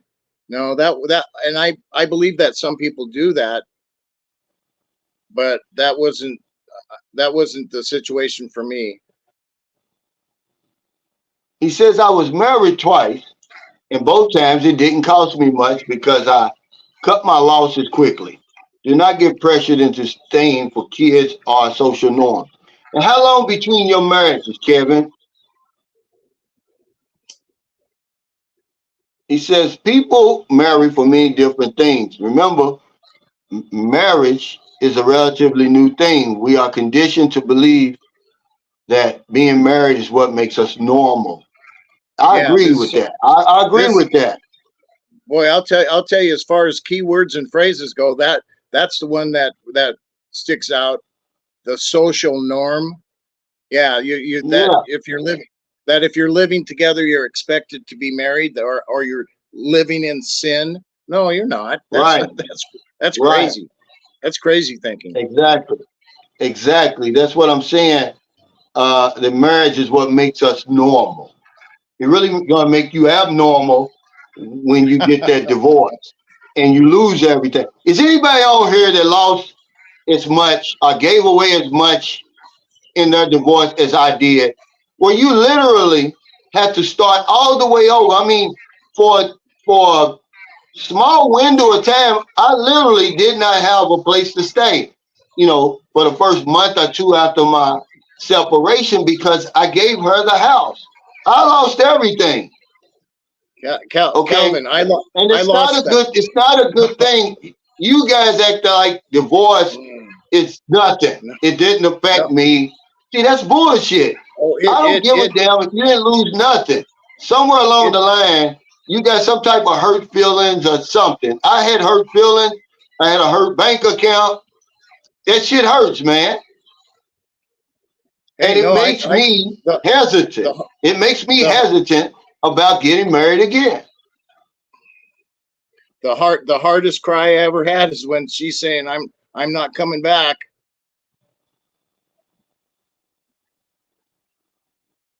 Yeah, when reality steps in and it's over. Remember, we divorce everybody. We divorce the kids, really. We certainly divorce the in-laws, people you used to seeing every single day. You don't see them no more. That's got to affect you some kind of way. I mean, we're not Well, emotionless robots. uh, I lost houses, I lost cars, I lost money, I lost cash, I lost a lot of things that some things that can't be replaced. There isn't the time and there isn't the energy to replace some of the things that I've lost.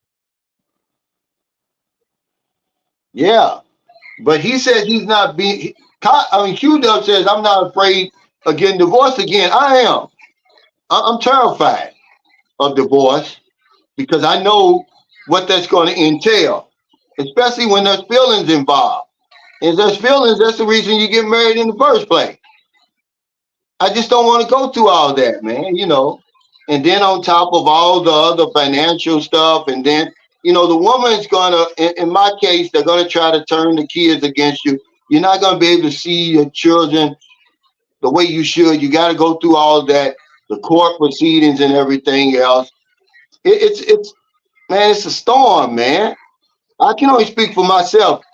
I wish I had it like you guys, where it didn't affect me. Where I just go online and file for divorce and then just walk away on to the next. I can't do that.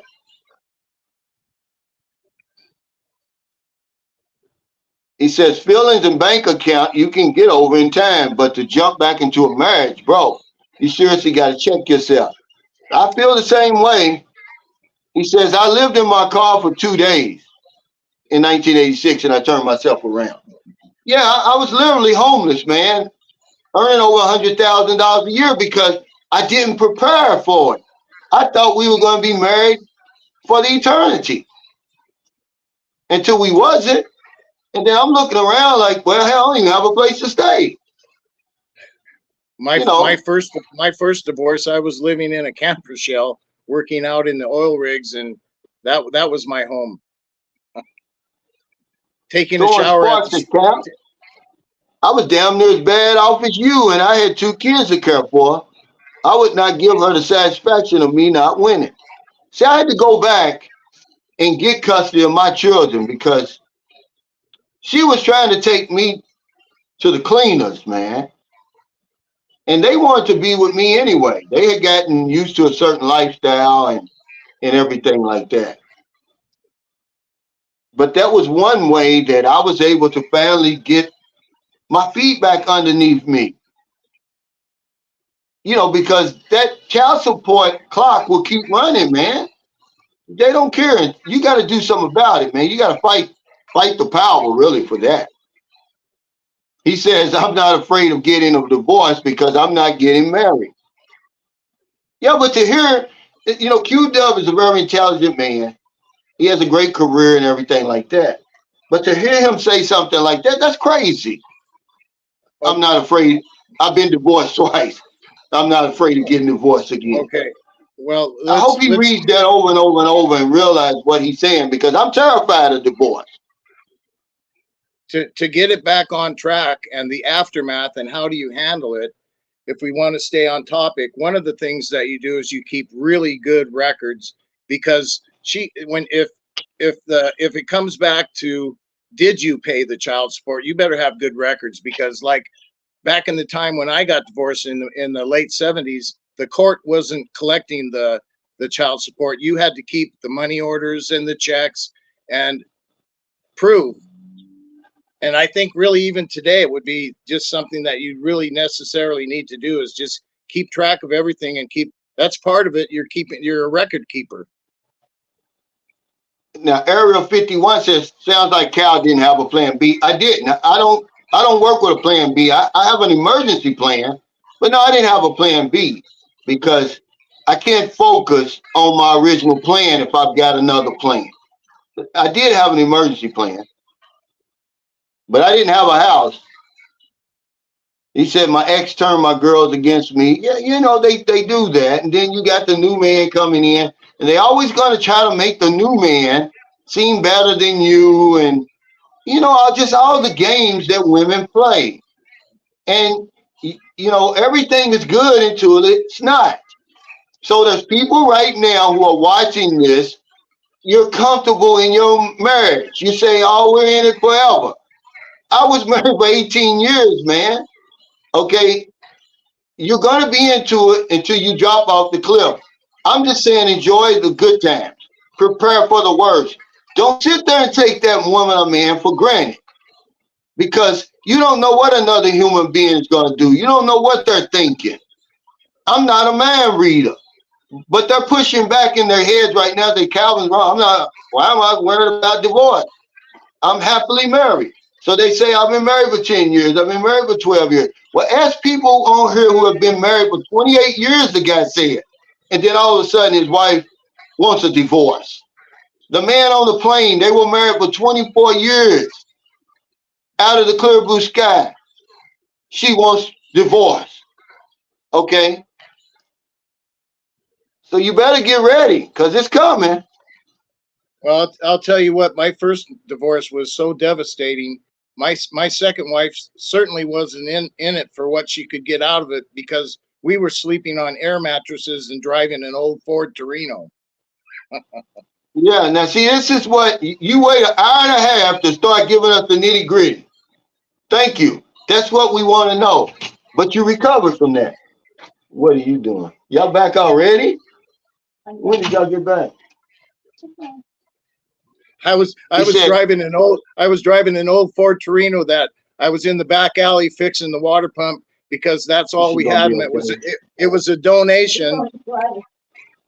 It was a donation from my grandmother. She felt so sorry for me. She gave me the old Ford Torino. Yeah, Because I asked you earlier, I said, is divorce expensive? And you said it wasn't. But anyway, Kevin Strong, No, thanks for no, the I mean, super chat. He said, Calvin. no, sir, I was talking about the fees and Oh, the yeah. document. No. Yeah, that's not what I was talking about. But anyway, he said, thanks for the super chat. He said, to answer your question, Calvin, married twice, 13 years before the second marriage. Okay, I'm single now and debt free. I filed both times. So what is your attitude toward marriage, Kevin? Do you think, or your attitude toward divorce? Do you want to go through that again? How did you come out of that? Did you, what were the feelings involved? Were you angry, even though you filed?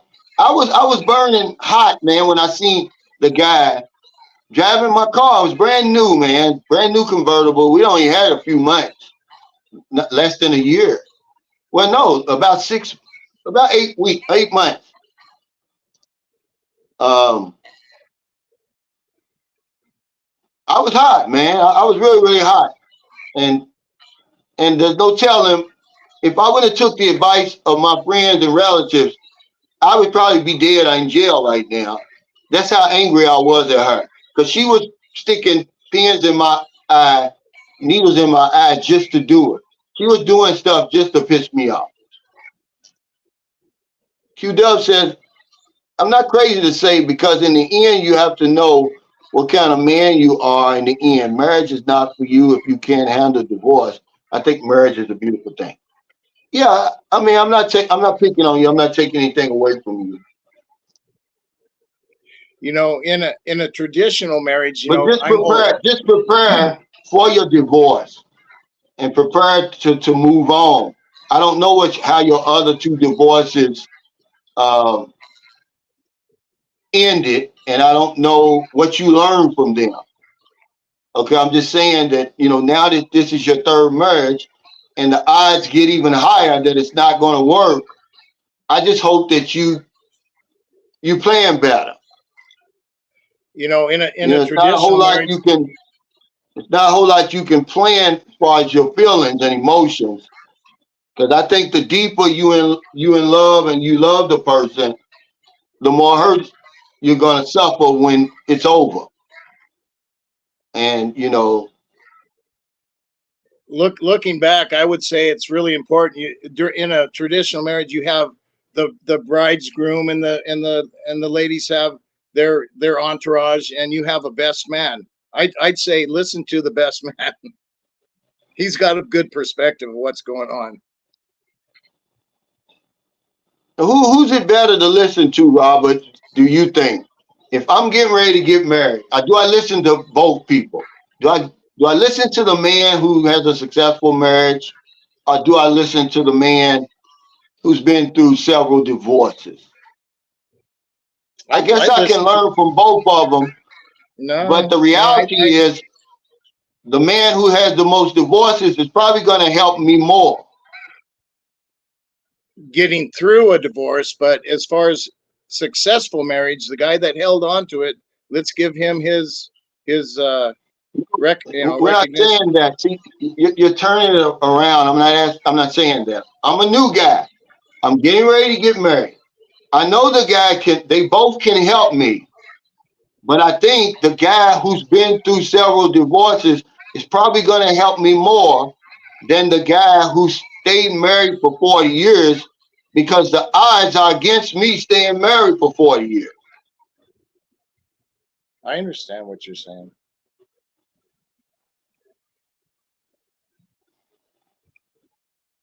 So yeah, let's give him credit. He's going to be able to tell you stuff, but more than likely it's going to be the guy who's been through all the divorces who's going to be able to help you the most. Well, I'm trying. Ask another question. I don't want to waste your time.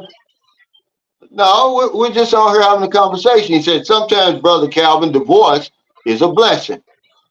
And it's a message to get your life together.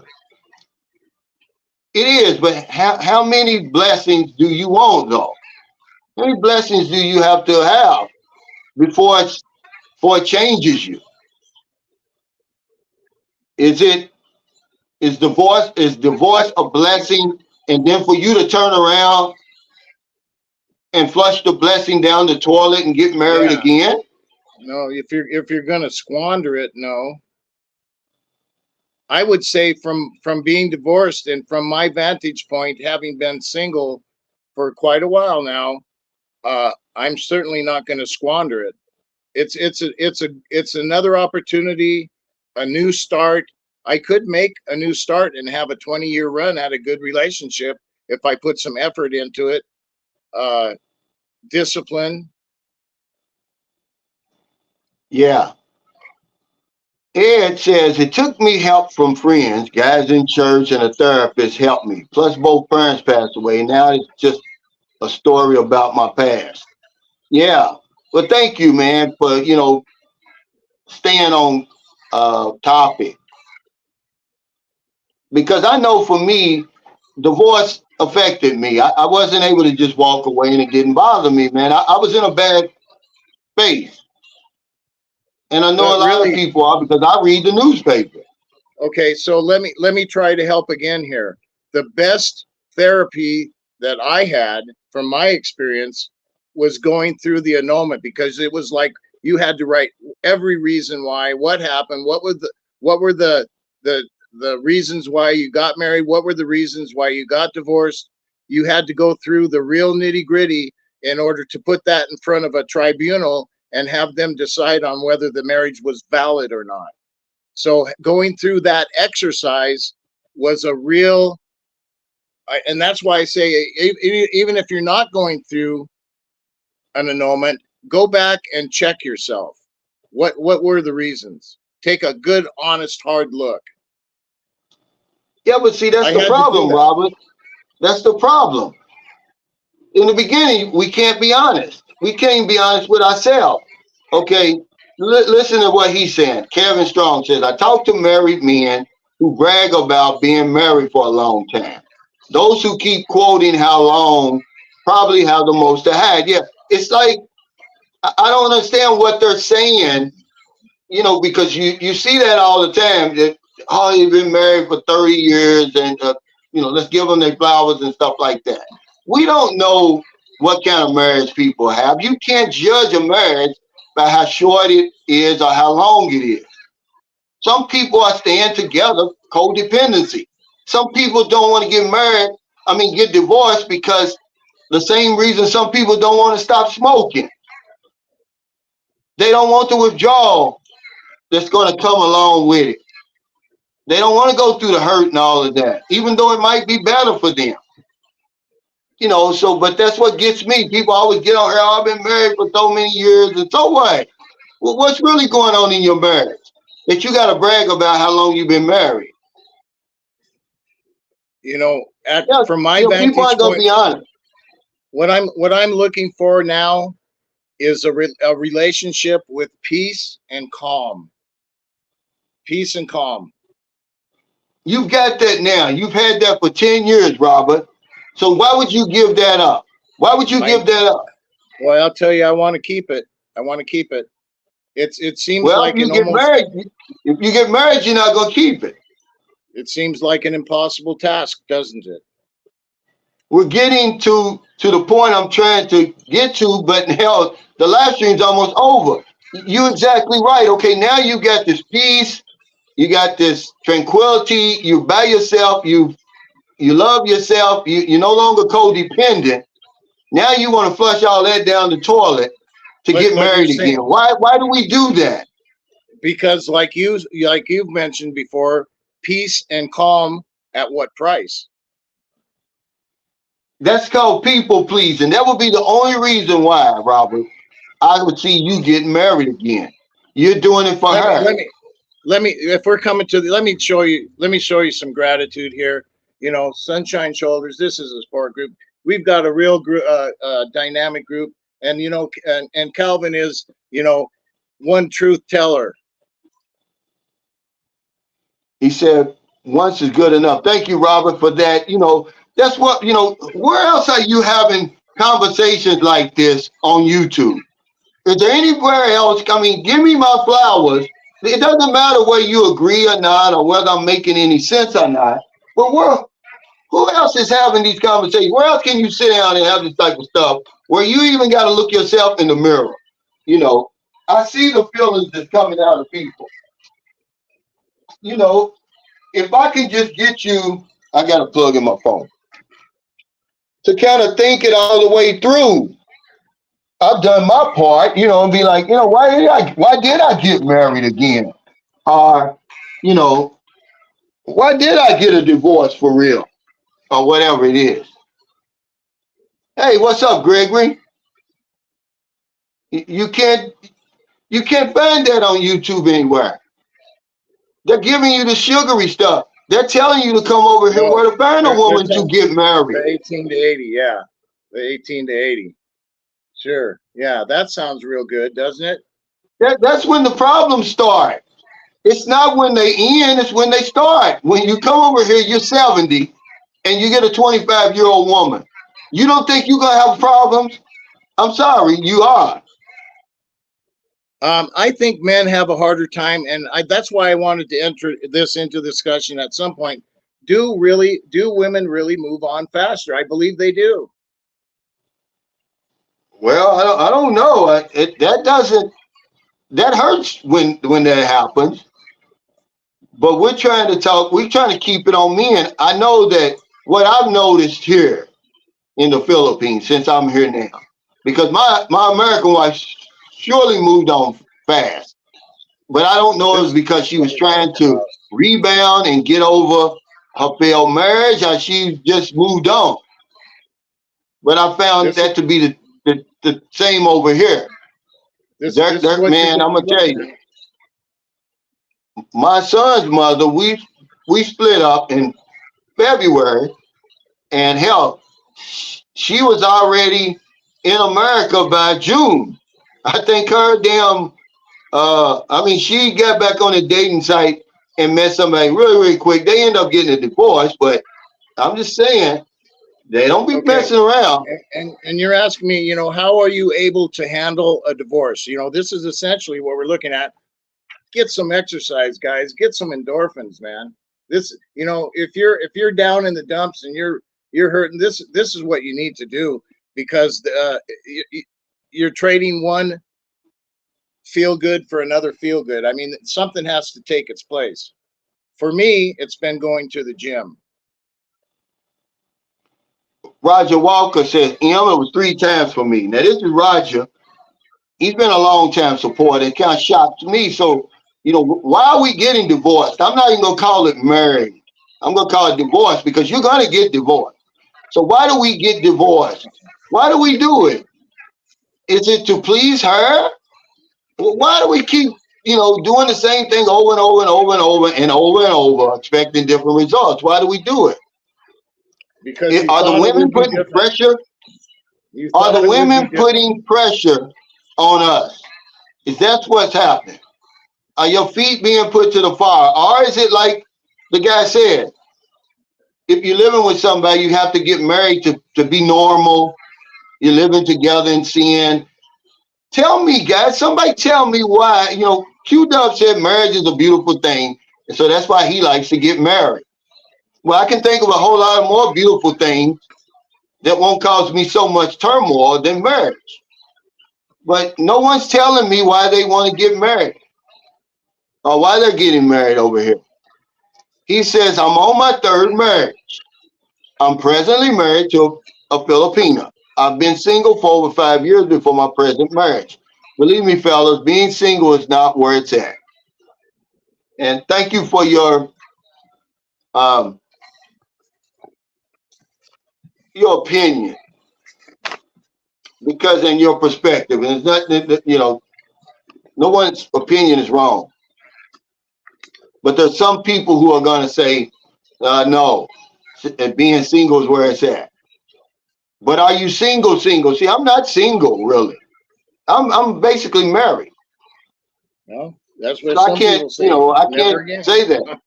I'd have to agree with him.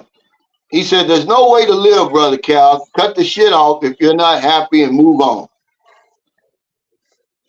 Is that why we get divorced? He said, sorry to hear about that at Q-Dub. He said, work on making yourself better, but 6 marriages, that's madness. He said, being married for 42 years myself, it's not always been roses, but you learn to have open communication and learn to work together as a team. And I know you recently lost your wife, right? After 42 years. Now, does a lot of that have to do with codependency or what? I mean, how do you stay married for 42 years? Really? When you talk about open communication, I mean, I know y'all get mad at each other. That's just human nature.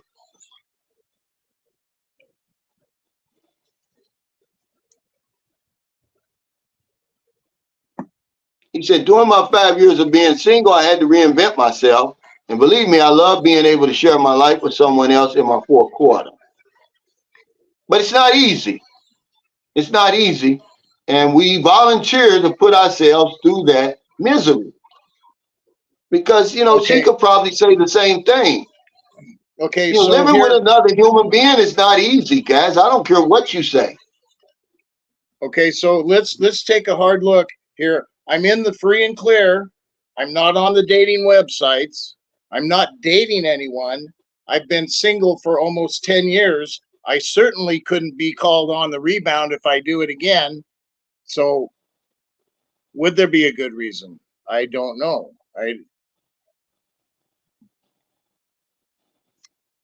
He says, I ask myself why. I think some search for that love or the ideal love they never found. Well, there's some reason, you know, no one's really going to be honest enough to tell you why. Maybe they just want to have, you know, sex all the time or something. Or maybe they're codependent. Maybe they can't take care of themselves. Maybe they got low self-esteem. We don't know why, really, but we just know that intelligent men who are competent in all other things, end up doing stupid stuff when it comes to women. And getting divorced 6 times, meaning you get married 6 times, I don't know if that can be considered, if that's considered insanity to me. That's just my opinion. Yeah, you're right. It's not an easy topic. And that would be because you haven't looked at the reasons why in the final equation. And you're not privy to that, but Yeah, I mean, I'm not putting you down. I'm just saying in my mind, because I'm going to say it. I'm not going to think it. I've gone through all the reasons. I know the reasons why. I'm not deluded. I'm not self-deluded. I know the reasons why. That's you, Robert. Me and you are 2 different people. Yeah. To me, getting married and getting divorced 6 times is insanity. I'm not picking on you. I'm not saying to you personally, anybody who does that. Because a 7th time is coming. A 7th time is coming. If you was over here, if you were able to get over here when the Philippines opened up, Robert, you'd be married already. You'd be married already. There's no doubt in my mind. Because you've been lonely for 10 years. One of them young girls meet you at the airport, okay, with the long flowing hair, the booty shorts on, and you start stroking not only your ego, you go into that altar, man. You know, it's just something that I guess men are just so weak. No, I think some of them are looking for a way out. That 13A.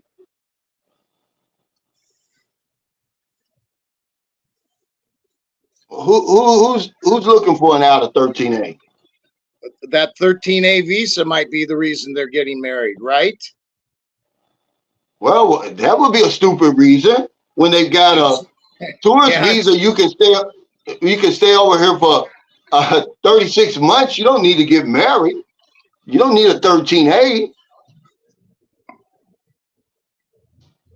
But I think some people think they do, or they think it's a more secure situation. But it's not a good reason. Yeah, You're he right. said marriage is considered the norm.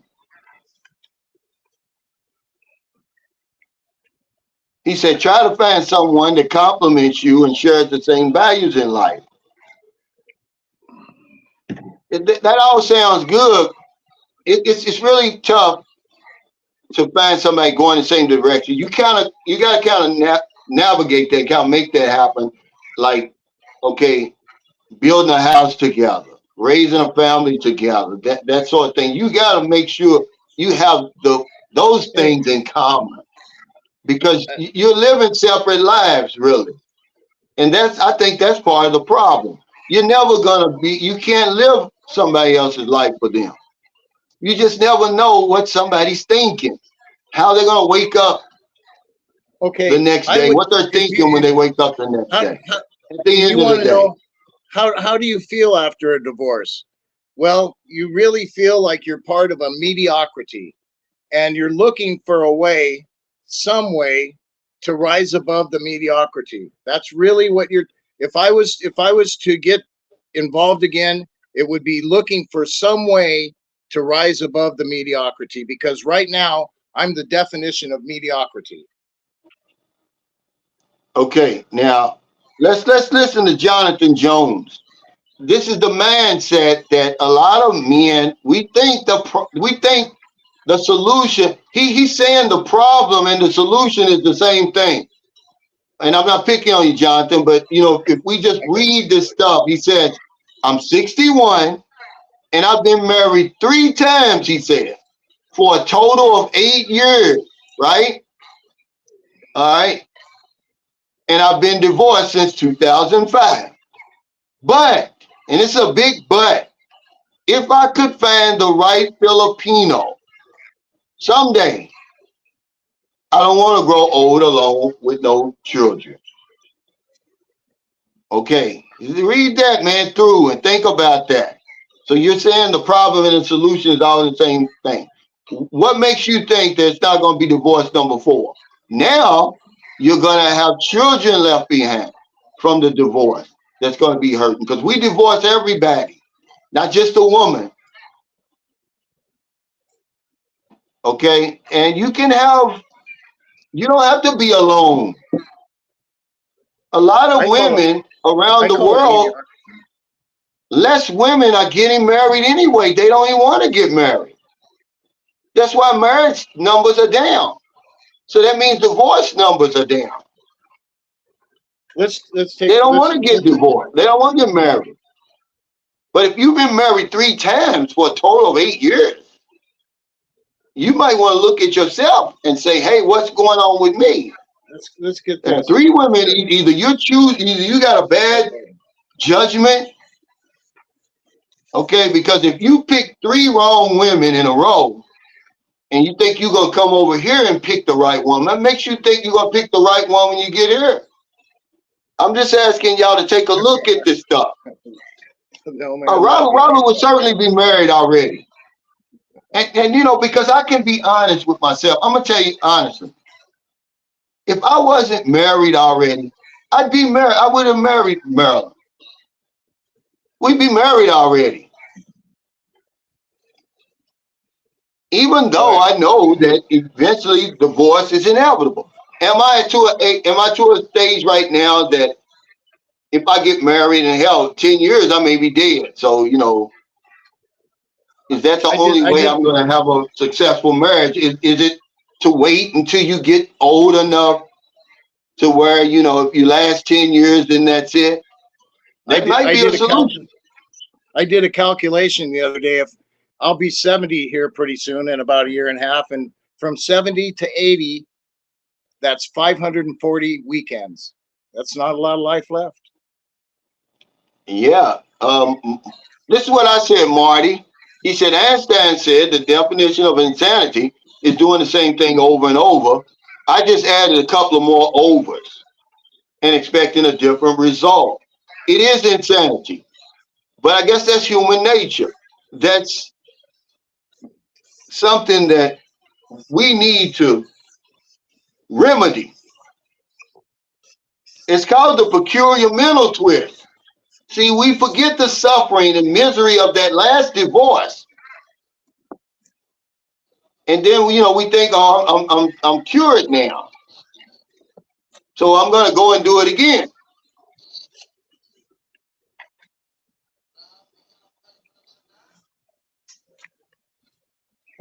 Well, yeah, I know for a fact Robert would be married already if he came over here. I don't give a damn how many years. The longer he waits to come over here, the more likely it is he's going to get married.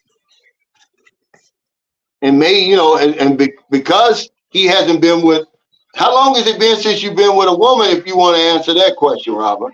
No, I don't have any problem with answering that question. I got separated in 2015 and divorced in 2017. Do the math. I haven't invited anyone. I haven't invited anyone into my life since that time. There hasn't been anyone. There hasn't been one person, the female, crossing this threshold in here, even for a cup of coffee. No, not even a booty call. Not even a booty call. No. Oh, so you're done if you ever come over here. You're done. You got all that backed up. You probably have triplets first time you have sex with a woman. I'm not joking. Yeah. No, when you got the real, when you get the real thing in front of you, it's so different than those damn movies and pictures and books and stuff. Well, that's why I'm waiting. I don't want more of the same. I've been through that enough. I don't want more of the same. Let's try something different. Let's change the environment. Well, that's certainly going to be different. He says, is it really necessary to get married again? Why not just have a life commitment at this age? That's right. This is what, I've got a friend who lives in Luzon. Yeah. I won't say his name.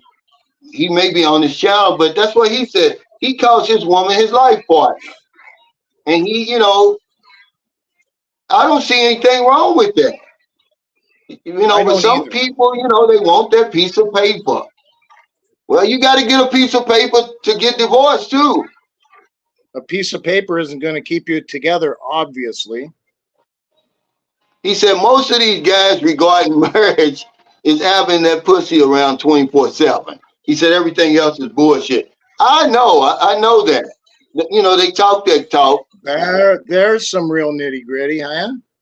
You don't have to go out to the bars. It's ready and available and convenient at home. Yeah, but what costs, Robert? At what cost, man? It's not free. He said, I've been married 4 times. Wow. Divorced 2 times and annulled once. He said, married my Filipino wife for 15 years. Wow. Divorced twice. Okay. Yeah, 1 annulment. So you've been married to a Filipino twice or to a Catholic woman twice or something? Is that why you got the annulment? He said, my thoughts are that we get married because of being brainwashed by the Bible and Disney. That live happily ever after have lured many to the trap of marriage. That is coming from a man in 30-year divorce. Yeah, I think that you're right. Because, okay, if divorce is imminent and it's inevitable, why not just live together? Then that way, when everything falls apart, you just go your separate ways. No court, none of that stuff, right? That's not enough for some people. They don't feel normal. Jesus is watching. I'm going to go to hell and all that. I'm going to burn forever. Now, all the other stuff people do, it's okay. But if you live with a woman and you have sex and you're not married, you're going to burn forever and ever. That doesn't make a whole lot of sense to me. Some people just need to have that rice thrown at them, and they're cleaning up the mess, cleaning up the pieces of rice 30 years later. Yeah, exactly. I think that's what it is, Robert. I think people want to go through the procedure, really. A lot of women want a wedding, but they really don't want to be married. They want the wedding cake and the nice gown and the nice ring. No, women. But they don't realize that marriage is a whole lot more than that. No, women, they love to nest. They love to nest. They got that nesting thing going on. But a lot of them want their wedding, man. That's why you see, okay, according to the experts, the more you spend on your wedding, the more likely it is, the sooner your marriage is going to crumble. Because that's all they want. You know, they want the 15 minutes. For a lot of women, that's their 15 minutes of fame. It's getting married. It's having all her friends and family and everybody, you know, there enjoying in the moment. I can still see this guy, you know, picking up lifting up the floor mats, and there's still rice in there. All the evidence. Yeah, now let's not jump on Jonathan. He's being honest. No, I was just saying I wanted him to read that over and say, man, you know, is it the one? You think the woman is the solution, or are you the problem? No, because I'm just he's saying not the only one been married 3 times on here. You know, but I'm saying that if he is the problem, and if his picker is malfunctioning, he needs to get that damn picker fixed. Because if you pick 3, you made 3 wrong picks in a row, and now you're gonna come over here and do picking again. I wouldn't try it, buddy. I wouldn't try it. I would rather have a life partner. He said, Calvin, sometimes it being over is so much relief that not much feels like a loss. My children stayed with me, so I was fortunate and okay with it. Yeah, that's really about 9 months, 6 to 9 months after my divorce. I felt like, wow, you know, I'm so glad that it's over. But, you know, that those few months when it's going on, man, I don't think I've ever been as angry and as mad as that in my whole life. I really could have killed her. I'm just being honest, man. That's how mad she made me. She was really, you know, just picking with me and doing stuff that she knew was gonna piss me off. I never felt like that, Calvin. I never felt like going backwards. I just, you know, I had a good cry, and that was it. Yeah, I wasn't going backwards. I was, you know, I'm the type of guy that once you lay down with another man, I never want you again. I don't care how good a relationship we had, how good of a woman you have. I'm just funny like that. I'm not gonna do it. Eric says if you get divorced 2 times, marriage is not for you. If you get divorced 6 times, you are the problem. They don't have a statistic for somebody like Robert and other people like Robert who have gotten married that many times. It's off the charts. I certainly drove the statistics up.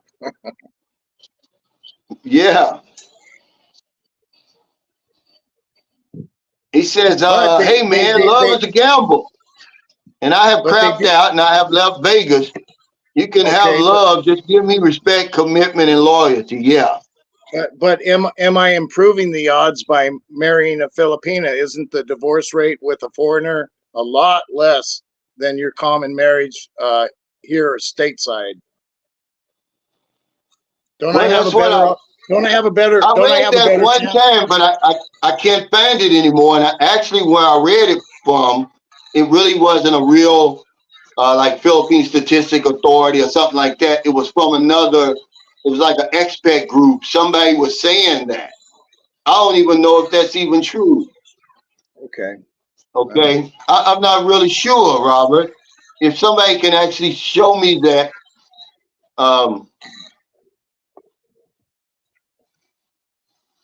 Yeah, he said, forget about that 2 weeks. He'll be done in 2 days. Yeah.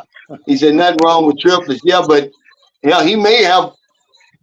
Hey, I didn't make it 2 hours once, so maybe. he said, Cal, we'll all be done. Yeah. I'm telling you from experience, you're gonna be done.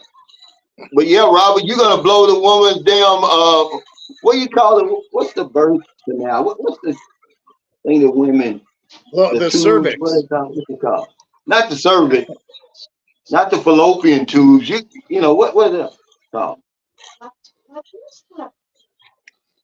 Where the baby, you know, sometimes, you know, when if you have a baby in their tubes, you can't. Is that Ectopic fallopian tubes? pregnancy. You're gonna mess the woman up, Robert.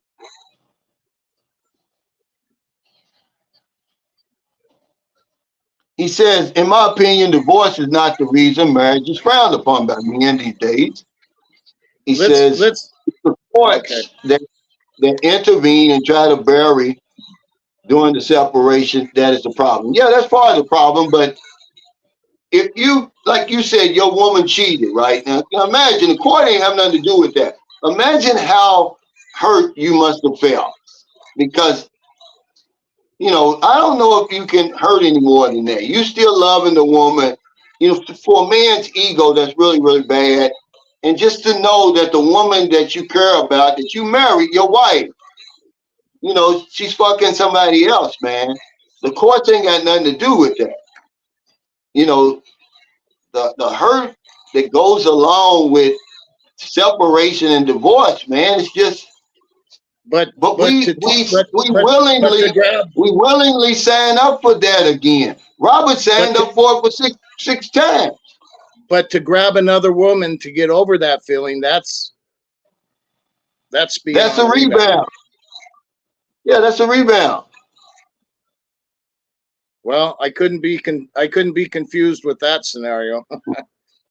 He said, "You're damn right." 27. He said, "24/7 booty in the house is the greatest."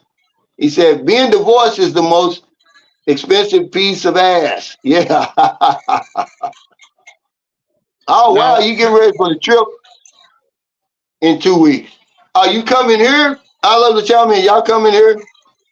Now, you know, a lot of women, they don't want to bring their husbands back to the Philippines because it's usually trouble. I'm here to help men get over the divorce so they can recover quickly, and have a healthy state of mind, get over the anxiety and confusion, and become independent and feel worthy of having a woman again. That's why I'm here tonight. Yeah, he said, yeah, right. Until they stop issuing it out, that's when the game changes. Yeah. That's when it starts. That's when the trouble starts. And it's always the night when you really want it, when you're looking forward to it. You done worked overtime, you rushing to get home, you know, and she gives you that, oh, I'm tired, I got a headache, I don't feel like it. That's all you want is sex, right? No, that's sometimes when they tell you no, when you really want it. And then you sit there. I'm not begging anymore. I've already said that. My American wife. Yeah. I'm sorry, Calvin. My American wife, you know, just beg me out. You beg so much, you just get to the point where you say, well, I don't even want it. You know. Yeah. Sometimes you find yourself driving around the block twice because you don't want to park the car. He said, like we said in the earlier live, sex isn't important till you're not getting any. Yeah, it is important. But people tell you that. Oh, we got so much in common and this and that. No. You stay together with a woman for 40 years. The lady is a black lady in a video. They're in church. And it's a real, you know, it's not a scripted or anything. That's why they posted it, because, you know, they called it was unscripted moment. They just asked the lady, like, how did you keep him around for 45 years? And she said, I sucked his dick on a regular basis. And she was dead serious. You know, they're doing something to keep you around for 45 damn years. You know, y'all keep playing with the bullshit, talking about communication and all that. Yeah, the communication. That's part of it. You know, but they're doing something and you're doing something for her to stay around for 45 years. But it's not just all because we get along. It's more than that. You know, it's got a lot to do with that. But yeah, guys, I'm ready to get off here. Yeah. I ate lunch already. Henry says, I'm Let's twice divorced. Second divorce was in 2003. I've been single since then. Some people learn their lesson, you know. Some people know not to put their hand on a hot stove. So you know you're going to get burned. That's the type of defense you should have after you've been divorced 2 times or whatever it is.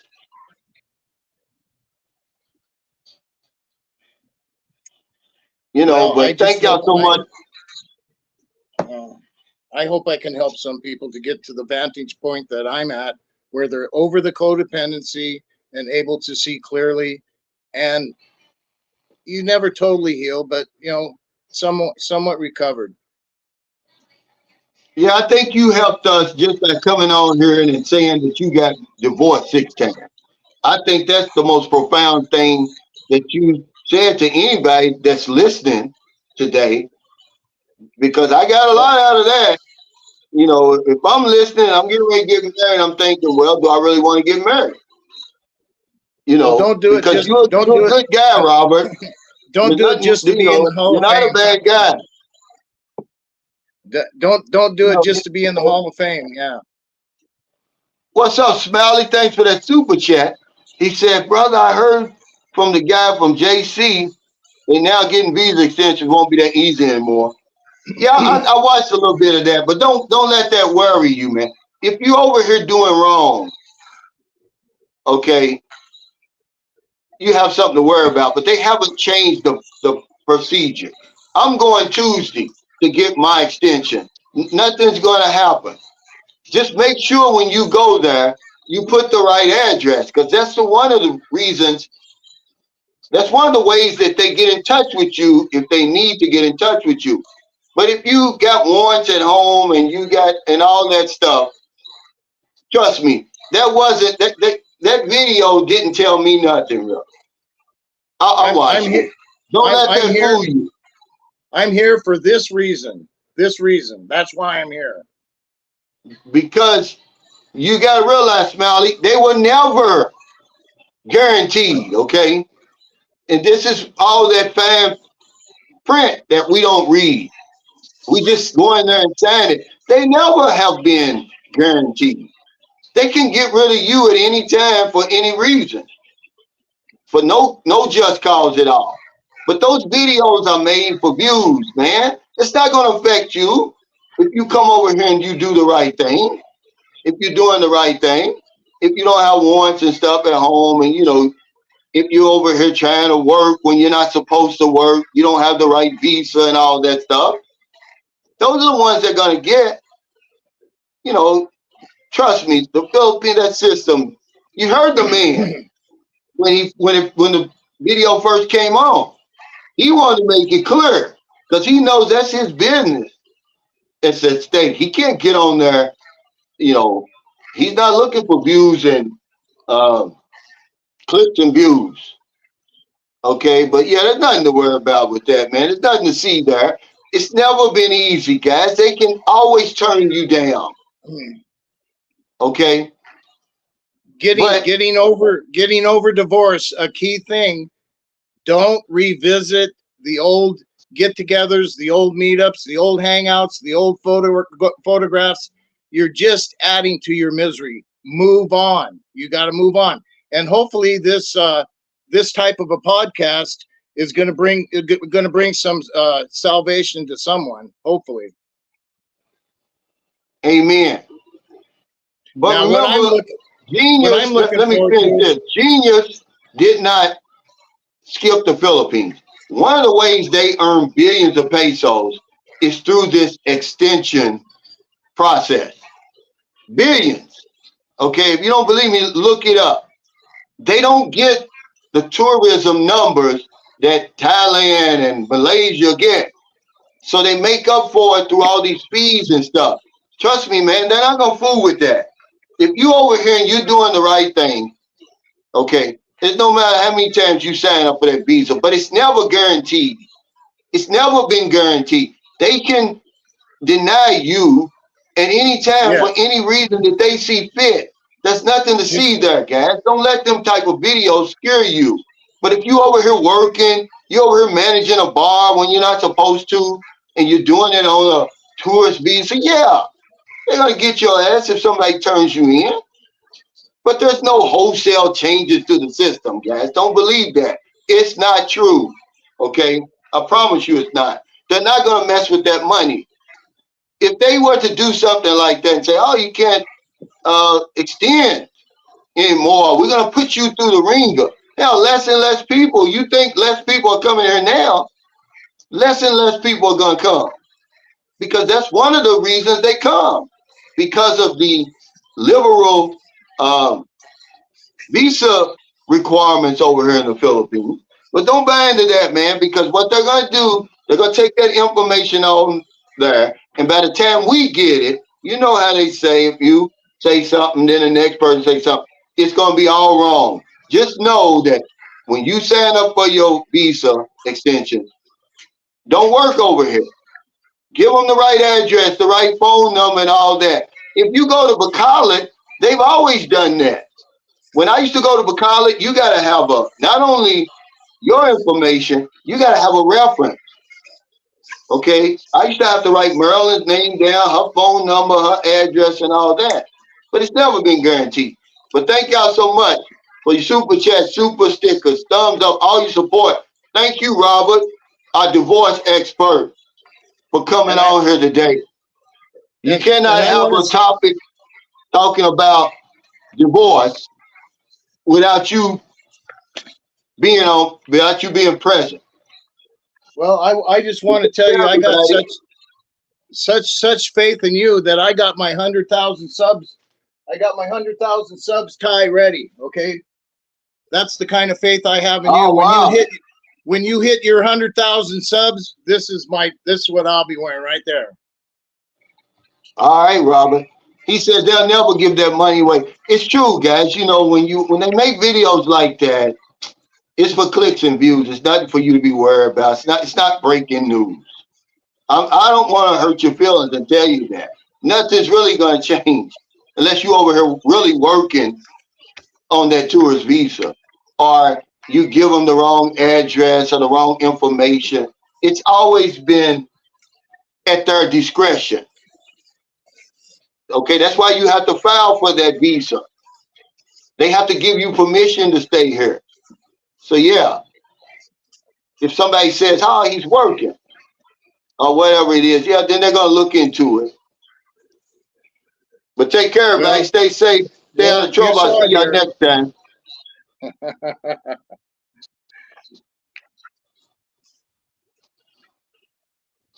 2 thumbs up. Thank you, Calvin. Hey, thank you, Robert. I appreciate you, brother. Nobody's